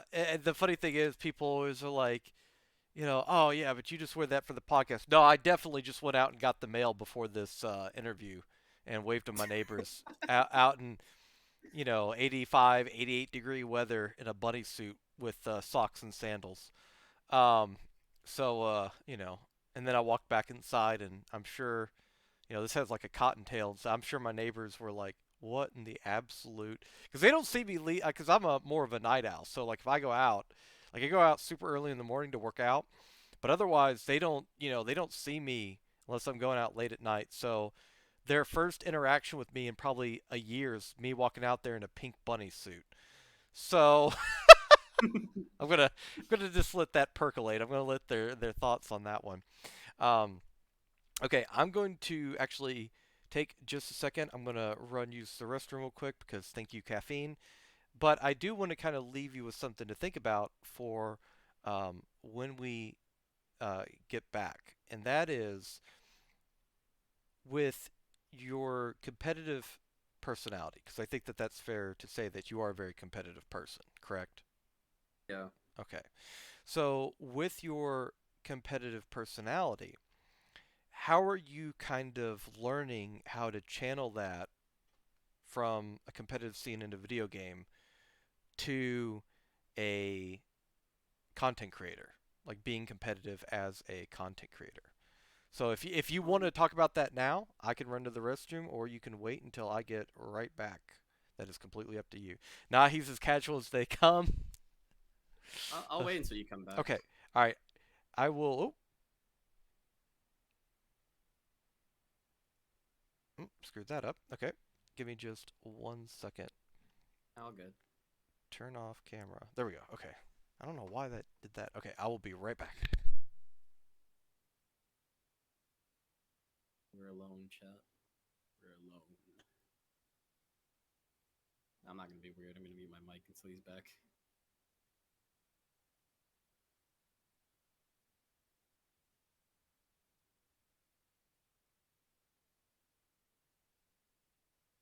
What's for dinner? I had Taco Bell. I had like a Crunchwrap Supreme and some of those chicken rollers. Whatever, I forgot what those are called.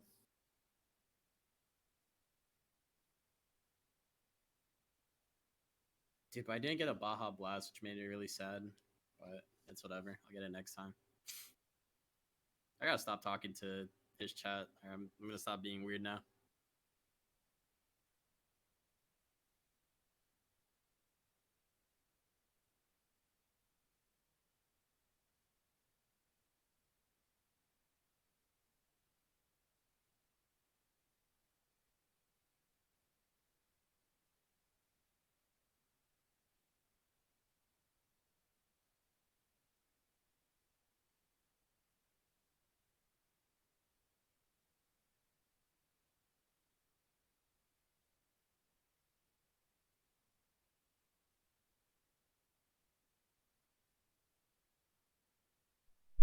All right, I am back. I'll go ahead and turn the camera back on. I'm going to be honest. I do not know. Which I I do not know how people. There's people that are like, yeah, man, I'm having friggin' constipation issues. It's like, but I drink like 10 cups of coffee a day. Like, how is that possible? That makes Like, no sense. yeah, I don't know. Like, it's like I drink coffee and the first thing to wake up is, you know, my butt. I don't know how else to I don't know how to phrase it. Okay. So, yeah, so going back to that, how is that competitive side like helping to push you as a content creator? Oh, as a content creator, I developed the mentality where I focus a lot on myself, which kind of, I don't know, it's kind of like a double edged sword. Right. If I were to be like, if I were to like, be honest with you, focusing on myself, like I don't duo with a lot of other content creators due to the fact that I have kind of like I kind of have like this idea of what certain content creators are like, Mhm. and it kind of like distances, like I kind of keep my distance from certain people because I know certain people could be snakes and Mhm. just like get duos or like farm content with another person, and you're just using each other, like bouncing off of each other. That to me is like really really weird, and it's the main reason why I kind of like keep to myself. I solo a lot, but I do duo with like people that I've known for a while, some of my close friends, like my girlfriend from time to time. She doesn't play with me on stream. I don't know, but yeah, I kind of like if you're close, like if you're in my circle, like I usually play with you. But like if I when it comes to like playing with other content creators, I don't really do that too much unless they're like a small I know like really personally. I'm cool doing that, but I have seen my fair share of like certain content creators just leeching. It's gross. It's because it just feels like you're leeching viewers from like the other streamer, and it's Mhm. like the people that come and follow you, they're not really there for you. Mhm. They're there just because you're friends with their streamer. Right. Like I know it's a form of networking, but it just doesn't feel like genuine to me. Do you think that that's also a susceptibility as a higher level player? Wait, what?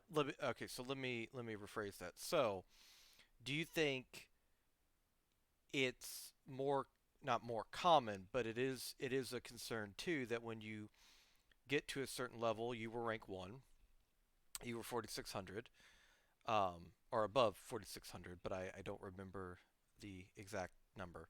Um, Huh? and that if somebody were to come along who was, let's say, 3.7k peak, that they would want to be duoing with you because you were a 4600 player peak. Is that like do you think that that's a possible concern with players that are trying to go pro and contender players? Um, not really, not Okay. really. Like, yeah, a lot of like I play with a decent amount of like like some of my viewers. I've played with some of my viewers before, and then like usually I'm just like off rolling or I'm trolling like on DPS or something, and like we're just playing for fun, and like people aren't using me for boosts and stuff. Like I kind of make sure that, which is why like I'm off rolling. Like I'm gonna troll your games, man, and I'm not here to try. But yeah, it's not that much of an issue. I don't see it that way, at least. Okay. No, I'm glad that you don't. Like I said, I kind of want somebody else's perspective, but I was never a high enough player for that to ever have popped into my head. But I always did kind of wonder if it was a concern with certain players where there was a huge FR diff or FR SR differential for real differential. If there was ever a high SR differential, if that was something that they thought about. Do you think it's that's an issue too that's with Overwatch, or do you think that's an issue with possibly content creation in general? Like people using each other. Hmm. Oh, 100%. Because this is like something that I've learned in life where like Wait, I just don't to know, some clarify, 100% with Overwatch or 100% just in general? in general, Okay. like in life, you're going to meet a lot of individuals that will try to use you to get to a higher place, whether it's like, socially, academically, financially. Hmm. And you see that in game too when it comes to like either competing or content creation. People will use others, as like it's kind of scummy, but it's just the way like life is. Hmm. You very like you obviously find genuine people, but it just feels like there are way more people that just want to use you than the actual genuine people out there. You know what I mean? I do, and I think one of the things that, and this isn't some condescending like old man, when you get to be my age, but I do think the more experience you have with situations like that, the more you're able to identify those people. But I also think that there are genuine markers to people that, for instance, if a bigger streamer out of nowhere continues to host or raid, what are they getting out of it aside from they must on some level like you? Because if they've got 500 viewers and you're averaging, let's say, 30, and you all don't even play together that often, but what are they getting out of it aside from, because and so when stuff like that occurs, I think hearing people out in terms of if they offer at some point to want a duo, I don't see the harm in it. I don't see the harm in too giving somebody a fair chance. And I'm not saying you don't do this, but giving somebody a fair chance in terms of somebody hits you up and says, "Hey, you want to duo sometime?" and you duo with them. And if you just feel like they're not engaging with you as a person and they're just talking to their chat the entire time while you try to carry the games, I wouldn't duo with them again. But if they try to engage with you as a person and play off of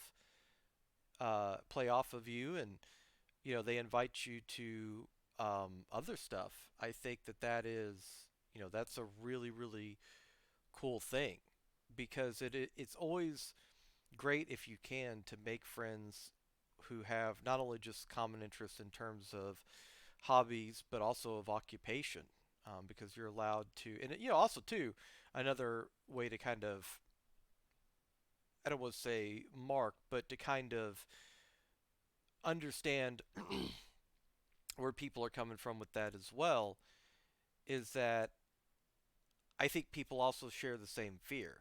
And so they don't want to, they might not form personal connections that come off as if they are, just using people because they had that happen to them. And now they're just in the mindset of, okay, get in and get out. Get the content or play with this person just enough to be entertaining for my audience because my audience seems to like them. And I think that you can definitely you can definitely keep a cautious mindset while keeping an open mindset. And I'm not saying Yeah, that you don't, but I I understand your concerns because I mean, I've been used on Twitch. I mean, I'm fully aware of it. There's people that the minute that not even the minute that I stopped subbing, but the minute that I stopped gifting subs or something to their stream, they never came by my stream anymore. They never hosted, rated, never talked to me in Discord or chat. It just all stopped once the subs, stopped being gifted. And, but that's the risk that, I took, and I don't look at it as a waste of money or I mean, I had fun moments with them when I had fun moments with them, and that's the extent of it. And if they don't want to continue that, that's on them. yeah, I see where you're coming from, and it can be like I understand that I should do that more. I should keep a more open mindset because like you end up falling into the trap, like into that trap of just being like super solitary, like on your own. Hmm. And in reality, you're kind of like limiting yourself from like potential opportunities. And these opportunities don't even need to be like opportunities for growth. Like, just like genuinely finding a person you enjoy spending time with, or, just like, like, just something positive, you know? Hmm. So I definitely see how this type of mindset could like definitely affect me as a content creator and as a person. Well, and I want as far as the takeaway is concerned, I appreciate the caution of the mindset. I mean, I suffer from OCD. I've gotten way better now to where I can function as a person, but the door behind me, I mean, I used to check it. I'd never open it. I'd never open it, but I would check it 30 times before I ever, left the house. Yeah. And, if the bed behind me, if the sheets just hanging off a little too much on that side, I wouldn't be able to do this interview. I'd have to go, I'd take my headset off in the middle of you talking and go adjust that, just dude in a bunny suit cleaning and dusting while somebody's having a conversation on the other end. And so I am completely appreciative of, being cautious, but be cautious to know when to walk away. I would say this: be cautious to know when to walk away, but don't be cautious to limit the interaction before it even happens, if that makes sense. If it's a bad interaction, recognize it and don't participate anymore. Yeah. If but give the opportunity at least for it to potentially be a good reaction. And the more you do it, the more I think you will adjust to knowing what people are in it for what. Because people, they can only hide, if they have an ulterior motive, they can only hide it for so long. People aren't that great unless they're some professional, James Bond, FBI, 00, 7 agent. They're not typically good at obfuscating their true intentions for very long.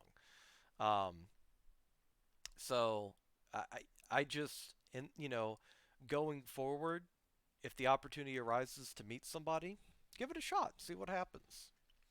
Okay. You know, and if it, uh, I mean, take it, no different than this. That's why I appreciate people doing this. I mean, you took a chance coming on here. You don't really know me that well, and I sincerely appreciate you coming on here. And I hope that you enjoy your time during the podcast, and that you get some followers out of it. Speaking of which, that's a great little segue. Boy, I'm going to be good if I ever get commercials to do on this stuff. You all should go follow Jason at. There you go. But yeah, we wouldn't have met, per se, if I wouldn't have taken a chance on your channel, and you wouldn't have come on the podcast and had this wonderful interaction. Hopefully, it's viewed that way. If you wouldn't have taken the chance to come on the podcast, so I Yeah. definitely, you know, the mindset that you have, though, Jason, I do think is a wonderful improvement. Um, so just keep grinding that mindset, and I really do think going forward that'll be your biggest attribute and your biggest benefit to anything you do. Okay. Um, but with that being said, I think now we can go ahead and segue into the Q&A portion if you're cool with that. That's fine. Okay. Um, does anybody have So for those of you who are new to the podcast, we're now going to take the next 15, 20 minutes to do a Q&A so you can ask whatever questions you want to the guests. With that being said, we always keep things TOS friendly. It's okay to meme, but we do try to keep it respectful to the guests. So, if anybody wants to ask again, just type your question in chat, and yeah, and either I can read it or Jason can read it, either or. So we'll give you all just a few minutes for that. I swear to God, idiot. All right, well, you got your first question. Quesadilla is a quesadilla. It's not a calzone. Two completely different things. Look, you got the bunny shaking his ears, not even shaking my head, shaking the full suit. Oh, well, a question that one of my viewers always asks when they're here, so I'll go ahead and ask it in her stead, is Shrek or Megamind? Shrek. 100% Shrek. Shrek? Okay. Oh, Shrek. we'll do a poll. Shrek or Megamind? Is a hot dog a taco? Okay, I see where these questions are going. So I'll let you take that one. Hot dog is not a taco. Oh my god, dude. Oh, Like tacos are completely different. You have like a corn shell versus a bun that's just bread. Like it's not a taco. They're two. How is it cap? It's not cap. It's just dumb. oh. Oh man. Did you? Is a burger a sandwich? Okay, look. I know that there's like a theme going right now. you know, but all right. I'll let you. I'll let you answer. Is a burger a sandwich? Dude. Yeah, it's a sandwich. It's a sandwich. He's completely given up at this point. He's like, yeah, I'm done. I'm done. I cave. Okay, I So, what is your most hilarious moment with Yankee? That's a question I got for you. Oh, my most hilarious moment with Yankee was probably when I was on an alt account and then this dude just locks Bastion and we somehow full hold on Hollywood. Like, I don't know how this dude just plays Bastion and just does the bare minimum, but we still somehow won. Like, it made no sense to me. Like there were a bunch of funny moments. I can't even say like there's the funniest moments. Like there are just times in scrims where he would literally be in the back line just hinting his brains out, and then like, he just blames ping or lag or something or his sense being off. There were the times in ranked where like I would watch him and Samaritan like one of them would be streaming and then Yankee. I remember Yankee was flaming Akash or it was like one of the players from Scion. Like I think he was getting flamed or he was flaming them. I don't remember, but I know the argument was pretty funny. Uh, Definitely remember him showing me that clip of him and Shaq in the back line on Volskaya. yeah, they do that a lot. They and they were like spawn camping in the back line. Um, but yeah, I definitely have some hilarious moments with Yankee. I remember I was playing Volskaya too. I was playing with him, and he which point of Volskaya? Second point. They were on the walkway, the little causeway in the back. They went on the platform together, and as it looped around, they jumped off and ran back there, and they just like obliterated. I think it was a trace or something. Yeah, They weren't even like aware that they were there until it was too late. She like got beat up by Shaq and then recalled to get like Helix by Yankee. Um, yeah. so, but I remember we were playing on Volskaya too, and he was on Zarya and I was on Reinhardt, and he I don't know why he influenced me to do this, but we capped first point immediately. I think we were playing it like plat or something. We capped first point immediately. We go to second point, and he's like, "Oh, I'm at 98 charge. I need you to charge in." And I just charged in straight to their team, and just so he could get back 100 to 100 charge, and I instantly died. There's no way you did. And we had like his charge went down anyways because we had to wait. Oh, I got peer pressured the other day. I sent you that. So for those of you who don't know, I was playing off stream with uh, Rickles and Agua and Exodia, and I was on his account that named Tinchi Fan One, and don't get it confused with Tinchi Fan O One. That's Mastermind. And uh, there was a dude on the team who immediately sees my account and he goes, "Real Tinchi?"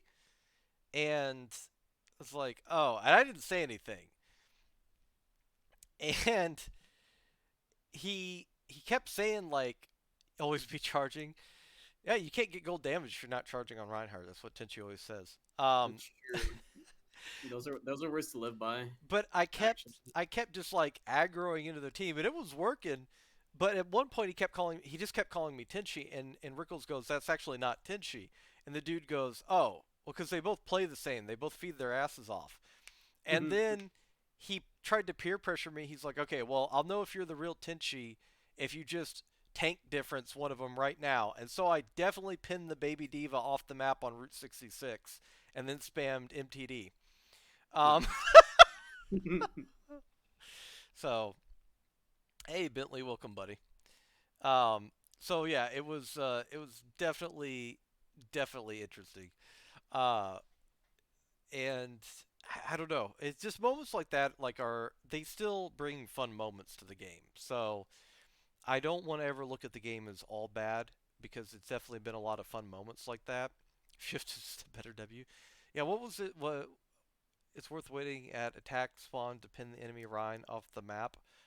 Oh, there's like, look, there's nothing better than the flank shatter. There, you cannot, you know how they have those hashtag change my mind. You can't change my mind. Like flank shatter is the greatest thing ever.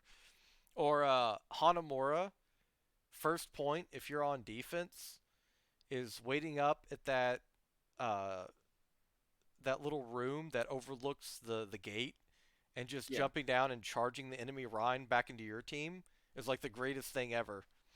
Um, so I definitely have spent a little too much time on the high ground on Hanamura trying to chokeslam people off the top rope. I like that. I like that. So You're showing your dominance. definite. Well, no, we definitely had a point one time where Yankee and I went on the flank is Lucio Rhine, and we looped. We were on defense, second point, and we looped all the way around back to their spawn to spawn camp the Ana, and I solo shattered her. Nice. And we killed her, and then we our teams lost the point, and then we were like, I don't know how y'all lost that. We got to pick, like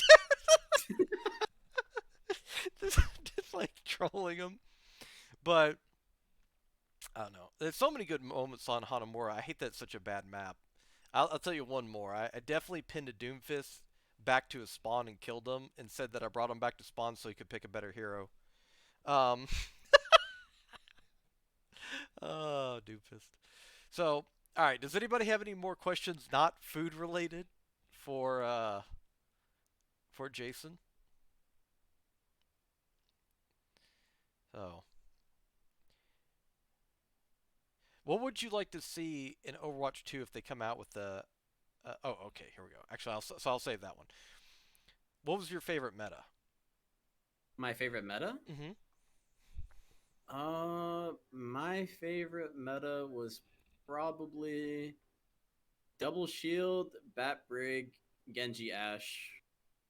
Or well, actually no. Like it's hard. I like that meta was fun. That meta was really really fun. It was that or Ball Sigma, Brig Zen, Tracer, Echo. Like those two metas to me were the most fun because they were the most mechanically intensive metas ever. And I also put a lot of time into scrimming and mastering both of them. I wouldn't even say master. I don't even have it like I wouldn't say mastered. I just put a lot of time into them because the good thing about Overwatch is that you never actually like truly master something. Like even in tier 1 in Overwatch League, like there are still a bunch of players actually learning and they've been playing the game for like 5 years, scrimming at a high level. You know what I mean? Mm-hmm. You could still like keep improving and learn a bunch of new things from like and especially like with the types of coaches that they have in Overwatch League, you could learn you could have like you could have one perspective of the game and then your perspective is completely flipped upside down. Like that's what I like the most about this game. Yeah, and I think that that was the double-edged sword where you had a lot of pro players unfortunately suffering because there were meta shifts like goats, but at the same time it allowed for other players to maybe potentially get on because they Yep. were more proficient at this. So it was a double-edged sword for sure. If Overwatch 2, if you play that, um, if they come out with new tanks, what would you like to see? A new tank. I would kind of I would want another tank with like good mobility for sure. Like something with like really high mobility but low damage. Like I don't know. Wrecking Ball to me was the reason why Wrecking Ball was like so dominant for a while is because his damage was actually really good on top of his survivability. I would kind of want something that's like kind of like Wrecking Ball but not deal as much damage if that makes sense. I don't know. Like it's really hard for me to like be creative about what type of tank I would like to see. I just like really high mobility like tanks personally. You know, I'm a Winston guy, I'm a ball guy for the most part. Do you think there should ever be a tank that has the ability to wall climb? I felt like Winston should have been able to wall climb if I'm being honest with you. The dude's a gorilla. Like how can he not climb? Like why is he just jumping everywhere? He can do I don't know. shadow puppets with his feet. Like clearly. Come on now, Blizzard. Yeah. Um, King Kong. Um, do I think they do? I think They gorillas climb. they should be able to at least. I Yeah, think they do. Maybe they're too heavy. I Maybe don't they know. don't All fit. right, we're googling this. We're not leaving this conversation without knowing. Do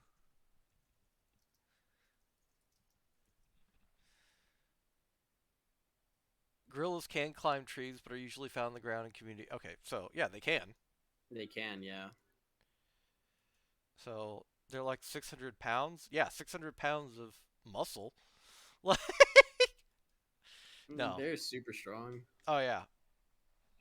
Um, but yeah, I think I don't know. I always thought that that would kind of be funny. Or there was somebody I can't remember who said like it was a higher elo player said that as long as it was lower damage, it would have been cool to have a tank that could have stayed in the air for longer. Oh yeah, that's something that we haven't actually had, like a true like flying tank, in Yeah, my opinion. Like I don't know, like there's Echo, there's Farah, and like what other tank flies in the air for long periods of time? Mercy, kinda. We don't we don't really have something like that for tank. right. That'd be I cool, actually. I think they should have it shaped like a like a UFO or something. Yeah. Just like have it make it an homage to Jeff. Just have it called Kaplan, but like K period A period, like it stands for something. Yeah. Just flies around the map. You know, people would like not in any way, shape, or form help their team. They would just be flying around the map Oh, as that tank. 100%. I would be flying around the map. Like, yeah, my team sucks. Bye. Fly out of view of everybody. Yeah. This man has seen me play. No, I mean, I, you know, I don't know. It's one thing is not to upset your main tank player because most tanks have an ability to just jump into the enemy team and die. To just Yeah. get I in there. definitely know that. So Ryan could fly. Yeah. Oh, I definitely remember one time. I have a clip. It's from a long time ago. It's from Dumpster's channel, but definitely saw Ryan get killed and his character just ragdolled like in a cartwheel form into outer space. Like he kept going. And you just see this like so here's like the roof and you just see this Rhine spiraling out of control up past the clock tower and everything and he is gone.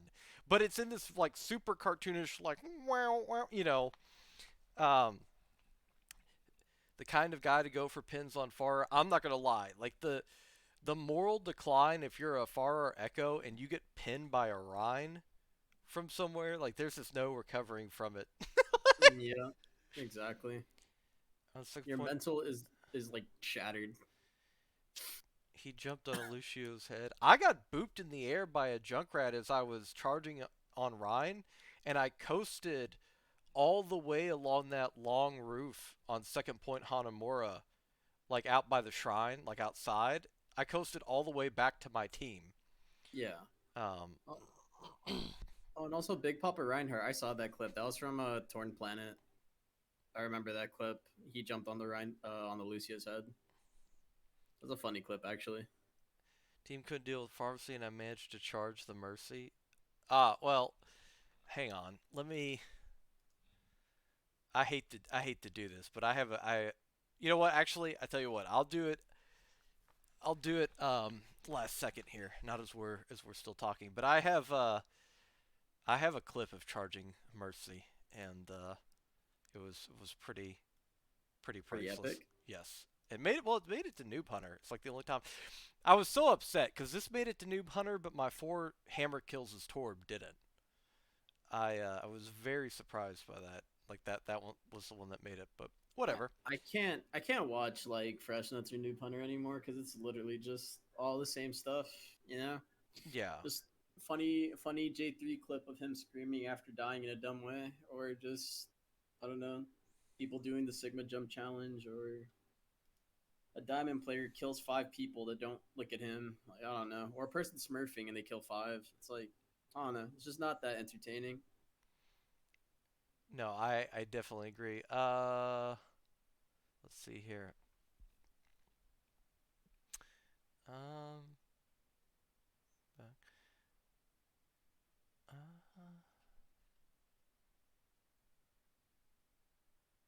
I don't even think.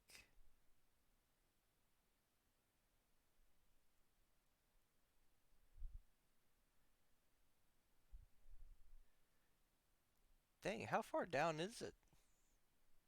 I even did like most viewed. Um,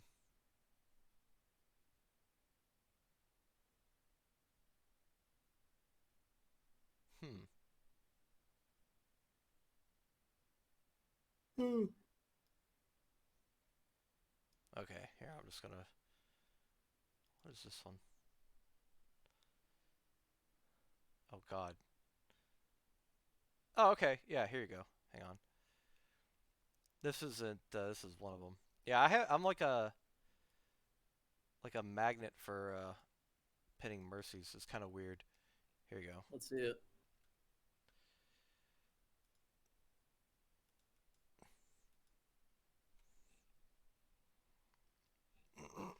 go. There you go. Here, I'll bring it up on. I can't bring it up on stream from here, but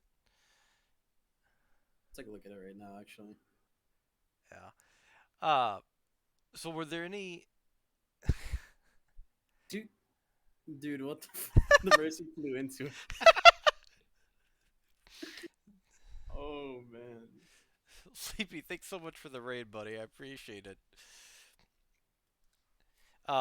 Yeah. So that hurt me deeply, dude. I have more strange interactions with like mercies. There's definitely. Let's see. Hang on. There's definitely a. Let's see if I can find the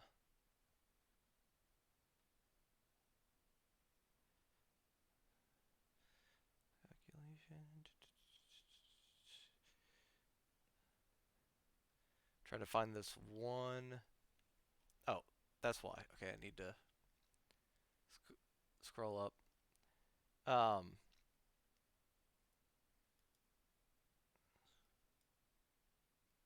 Oh yeah, yeah. Here you go. The The fact that this stuff works, this is what makes the game fun as a main tank player. Yeah. Just The having only sit. thing, Oh, sorry. no, Go ahead. no, I was gonna say like the one thing that I hate the most is like a main tank player is just I don't know. I feel like your ability to control the game sometimes is just zero. You know what I mean? Because people like I don't know.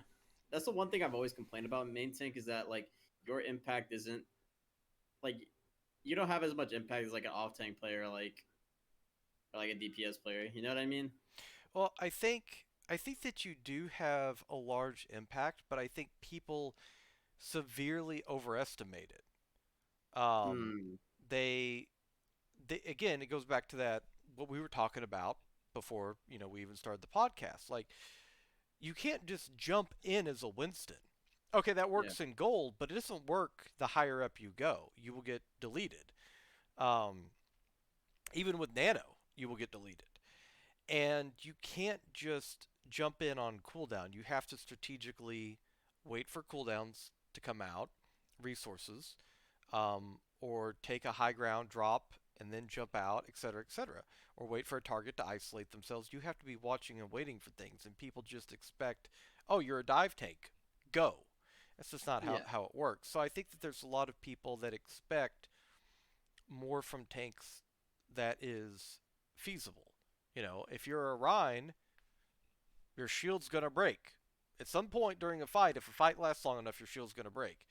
And people, instead of waiting that 3 seconds for you to get a little bit of charge on your shield so you can walk forward, they're like, oh, keep walking forward, keep walking forward, keep walking forward. Well, okay, but they have lamp. We don't, right? Their Rhine clearly through the art aesthetic has more shield health than I do. Like I can't just hold your horses, 3 seconds, let me hide this corner and recharge shield, and then we can push. And people seem to not want to let tanks control because if you give your tank, here's what I've noticed, my personal experience, and if your personal experience differs, I'd love to hear it. But if you let your tank stay in their comfort zone and you support them, doesn't mean you have to triple pocket them or, with Zarya Bubble and two healers. But if you give them support, resources, and you let them play in their comfort zone and dictate the pace, you will have an infinitely better game than if you as a DPS player just keep yelling at your tank to do what you want them to do, not what the tank can do or what the tank player wants to do. Yeah. I kind of agree with that, but there are times where like the one thing that I've always hated Overwatch for, like the one thing I hate about Overwatch, especially when it comes to tanks, is that like there's no clear way to indicate that you're doing a good job on tank. Like if that makes sense, you know what I Okay, mean? Like yeah. yeah, like when you play DPS, like you have like a damage counter or you have an elimination counter. With supports, you have like a healing counter, like enemy slept and all this stuff. But like the thing that differentiates what makes a tank good and a tank bad is like how they choose their engagements, and there's like no actual metric that could be used to or there's like no thing that could like measure that, you know what I mean? Like if the tank had a good engage or bad engage, or if they're just playing a comp wrong. Like there's nothing that actually like teaches a tank how to like actually play a specific hero versus a specific comp. You know what I mean? Mm-hmm. So it's just kind of like that's why you see a lot of bad tanks from like high masters into low GM. There are like a lot of bad tanks that don't really know what they're doing. They kind of just they abuse the hero, but then when they're put in a situation that they're not comfortable with, then they don't really know what to do, you know? Well, and I think a lot of tanks learn bad habits early Yeah. on that are effective. Like, okay, like for instance, the infamous flank hog. It works in low elo, but the higher up you go, people are, especially double shield stuff, they're going to be um, playing around each other, and by leaving your main tank, as a hog, you are creating because one thing that hog He definitely doesn't excel at it, but he can at least provide some damage to a shield if you're running Rhine Sigma or sorry Rhine Hog and they're running Sigma Hog. Your Hog can provide damage to the Sigma shield while you hold up your shield. Yeah. And if your Hog just leaves you, they're the Sig Hog are just gonna poke away at your shield and shred it, and you're gonna die, get hooked and die. Um, and it just becomes a source of frustration where again that flank hog mentality might work at a certain rank and it doesn't work higher up. And I've always felt, and I don't know if you share this viewpoint, but I've always felt that at the highest peak of performance at the pro level for any game, whether it be League of Legends, Valorant, or CSGO, or Overwatch, the pros should dictate the meta, not what Yeah. works at low rank. And it seems like Blizzard, we go back to that, it seems like Blizzard, you know, pushed what worked in lower ranks more so than what works at higher ranks. And there's nothing more frustrating than as a main tank player, there's nothing more frustrating if someone's flanking any good player uh, would just leave them and take the 6v5. Well, that's the thing. If you have,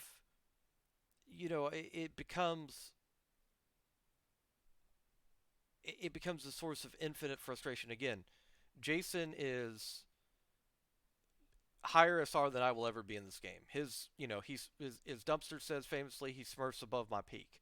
Um, you know, but he's so his word I would take over mine any day of the week. But as a main tank player, if their Ryan is getting nano and has a Zarya and a Lucio to speed on me, and I've got a Mercy pocketing an Ashe that isn't killing anybody, I just am not happy with life. Yeah, you kind of just lose. Because, I'm just sitting here getting run over, and of course they go back to why isn't our Reinhardt making space? Because I have no resources to do it. Like, none. Yeah, and then they just type tank diff after the game is over when it's just like, no, it's not a tank diff, it's a DPS diff. Like the resources were, resources went to the DPS. DPS did nothing. You just lose. That's the way it goes. Like when that's why like when I see Mercy or if I see like any comp that does not have a Lucio or a Diva, I just don't play Ryan at all. I'm not going to. I'm not LH Cloudy where I will play Ryan through anything or play Ryan with anything. I just can't do it. I'm not. I'm not as like I feel like LH Cloudy's low key a masochist because he'll play Reinhardt into the most dogshit comp for Ryan, and like his comp will not really support him, and he'll still play it. I can't do that. I get too mental boomed. His mental is like titanium. Mine is just wood. In that type of scenario, at least, you know. Well, and I also think though I think that he has, and I don't know him, so I can't necessarily speak for him, but I think a lot of that too um, comes from you know resolving yourself to play in the solo queue mindset versus the team mindset. When you get enough, because I've seen this happen with a lot of people that play on teams and stuff. You play, um, on enough teams, it really kind of ruined the experience. Now, I know he was a pro player at one point, but or Is yeah, Cloudy was right, not Shock. yeah, Okay. he still is right now. Oh, he He still plays is. Okay, for but I think when West he Virginia. goes into solo queue, he has just got the solo queue mindset, and that's kind of what helps him. And then he can switch it on and off. Some people can do that, and some people can't. You know. I Um, struggled with that mindset when I used to play in like competitive environments. I would do something that I would do in ranked in a competitive environment. And I would int my brains out. yeah, and it's very difficult. And I think a lot of people get a taste of that, whether they know it or not. Especially if you play at a certain rank and then you play like 1,000 SR below it. You expect certain things like you expect that unless you're playing with a friend who's a high level DPS player and they want to play Genji, yeah, then in that case my Ana, yeah, fine, give Genji the Nano. I don't care. But if I'm playing Winston, like you just default expect that you're going to get the Nano because it gets more value, and Yeah. instead they keep giving it to their. I'm not trying to flame anybody, but they keep giving it to their diamond board or gold player friend. It's like, in this case, you'd probably be better giving it to the random Winston. Like, it's probably going to get more value overall. But okay. Was there anything else that you that we didn't get to talk about that you maybe wanted to say, Jason? Or Uh, not really. I don't think so. At least, okay, like, actually, one thing that I would want to say, I kind of just, I don't know. I love Overwatch. I just hope that like something comes along that makes people just try and ranked again, and like can just create like an opportunity for players to come back and have fun again. Because right now, like I still stream the game, I still love the game, but I kind of just, I don't know. Maybe I'm just stuck in like the old days, but I want people to come back and have fun with the game again. You know what I mean? no, I do understand that. I would tell you two things about that. One, I think that when Overwatch 2 comes out, actually, before I say that, because Vidiot is going to segue into this with his question, do you believe in Overwatch 2 with what you've seen so far? Do I believe in Overwatch 2? I think I think it will not cater to the actual competitive FPS person. Like the average competitive FPS player, well, I wouldn't call them average. Like I don't know, it won't appeal to them. It won't appeal to me because Overwatch 2 is a game that is catered for the casual gamer. That is why they put a big emphasis on PvE. They made a big emphasis on making a 5v5. They made a big emphasis on making the UI simple, like super, super simple. Like Mm-hmm. the game, it looks like it could be played on mobile when you saw some of the trailers. Like me personally, I won't like the game.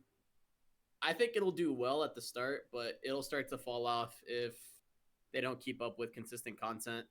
And I also feel like a lot of the OG like a lot of the OG developers from Overwatch, I felt like a lot of people left Blizzard Mm-hmm. due to like, Activision being like a greedy company. Like a lot of them left. They're not really happy with their work conditions and their environment. So I don't know how well Overwatch 2 is gonna do. I don't think it'll be that great, to be honest. And Papa Jeff, Rip Papa Jeff, exactly. or not Rip, but I mean his tenureship. Um, I would say that when Overwatch 2 comes out, there is going to be a small window, where I do believe people like Tim the Tatman, etc., will try to give it a shot for fresh content purposes. And I think in that small window, if Blizzard capitalizes on it, they can potentially reinstill some goodwill back into their fan base. Yeah, Do I think they'll do that? probably not. No. Do I? But that there is that opportunity. So all is not lost if they choose to do that. But what I would also say is that there is a golden opportunity for people like yourself as skilled players, um, leave, and you are a skilled player yourself, but as skilled players leave, the opportunity for you to rise in the content creation does become available. So when Overwatch 2 comes out, you have just as much chance to make your mark on the game as anybody else does. Yeah, So, that's true. um, now hopefully it comes out before, we all hit 50. But if it does, I think that there is a reason to play it if it comes out, if you have an interest in that in the community. But, I don't know. But Jason, any community that is able to have somebody who grew as a person and a player like yourself, um, I think that they're going to be better for it. So, whatever you choose to do, sticking with Overwatch or going to Valorant or Apex, I think so long as again you maintain that mindset, I think you'll be successful with it, for sure. Yeah, I appreciate that. Jason gonna MTD Tim in 2033. Yeah, um, I think in 2033 he'll be MTDing uh, Tim's kid. Tim's kid will be like 15 by then. I think Overwatch 2 is gonna come. Like, I remember I was talking to Ara Mori. She's another content creator. Hmm. She used to be a competitive player as well. She got to contender trials with Hour Zero. Like, I was talking to her about when Overwatch 2 might come out, and she said it's probably gonna be like next year, like fourth quarter. So we're not gonna see it for a long time. And the reason why I believe in her estimate for when that game's coming out is because like she's Crimzo's significant other, and Crimzo's like an Overwatch League player. He plays for Houston Outlaws. So basically, if she thinks it's gonna come out in quarter four, like next year, it's probably because like Crimzo told her that and he has like inside information. So like I don't know. I don't know if I'll be playing Overwatch that long. I don't know what they could do to keep it going, like in terms of content, because it's to be honest, it's all the same shit. Every 2 months, new season. Oh, we get like one event where we could get like one specific hero skin like for 3 weeks, and it's just like I don't know. It's just boring Hmm. to be honest, and like no one really has like any type of competitive integrity anymore. They just want to farm clips, so ranked is insufferable, and competing is not as like competing seems like a waste of time due to the fact that there's not really much money. Like it's not really supported that much by Blizzard. You know what I mean? Hmm. Oh yeah, Like this everything. when they killed that tier two scene. That Yeah. was that was. I don't say that was the beginning of the end, but I think that was one of the most hurtful things going forward. Mm-hmm. True. Um, because that's where you foster interest and talent. And again, I think going back to that small streamer versus big streamer, I think if you were able to follow someone's career from tier 2 tournaments on Twitch with 50 viewers to them at the big stage of 10,000, 20,000, I mean, I just don't see the detriment there. I don't Yeah. see, um, but it was also that they could pitch, $20 million, whatever it was, buy-ins um, to CEOs of like KFC and stuff so that they could buy into esports. But I don't know. I think I think at the end of the day, you know, again, I think people can be successful in spite of what Blizzard does, and Blizzard does not have the absolute authority on video games and competitive scenes. So I think Yeah. going forward, it might be a painful separation for some people, but there's definitely been people still been successful leaving Overwatch. I think of like Mushu and Hollyworld, and sure they had viewer drop off and all that, but they've maintained enough of a viewership, and more importantly, they've gained back their mental health. I think from the wear and tear of playing the game. So, with that being said, I think we're going to go ahead and start wrapping things up. And as always, Jason, I'm going to let you pick who we raid. So, Okay, I'll take a look. okay. Thank you. Thank you so much for having me on. I actually had a really good time talking to you. No problem, buddy. I'm happy. If anything comes up in the future you want to come back on, it doesn't have to be a one and done. And you're more than welcome to come back on. Just let me know. Okay. Um, I think we should probably we could raid Dumpster. Oh, did He's he on it get now. back on? Okay. All right. He's been streaming a lot recently. He has. Um, okay, so we're gonna raid Dumpster OW. I've never been to his chat before. Don't let the sword fool you. Um, so all right, everybody. So once again, OhJason at twitch.tv. Be sure to go give him a follow. He is a really awesome guy, and it's it's very important to have people like him in the community that want to help others. I think that part of content creation is imperative, and especially in competitive communities. So definitely go drop a follow, go follow him on Twitter, and yeah, I think it's been an awesome time, buddy. So we're gonna throw things over to Dumpster, and real quick, I believe for people interested in the podcast, I believe that our next guest is going to be there. It is Skiesti on July 17th. So that'll be awesome. Love the ears, appreciate it, buddy. All right, everybody, we will catch you next time. So for all of us here at the podcast, thanks so much, and have a good one, everybody. Take care, guys. All right, let me go ahead and turn off stream. Well, I Yeah. hope that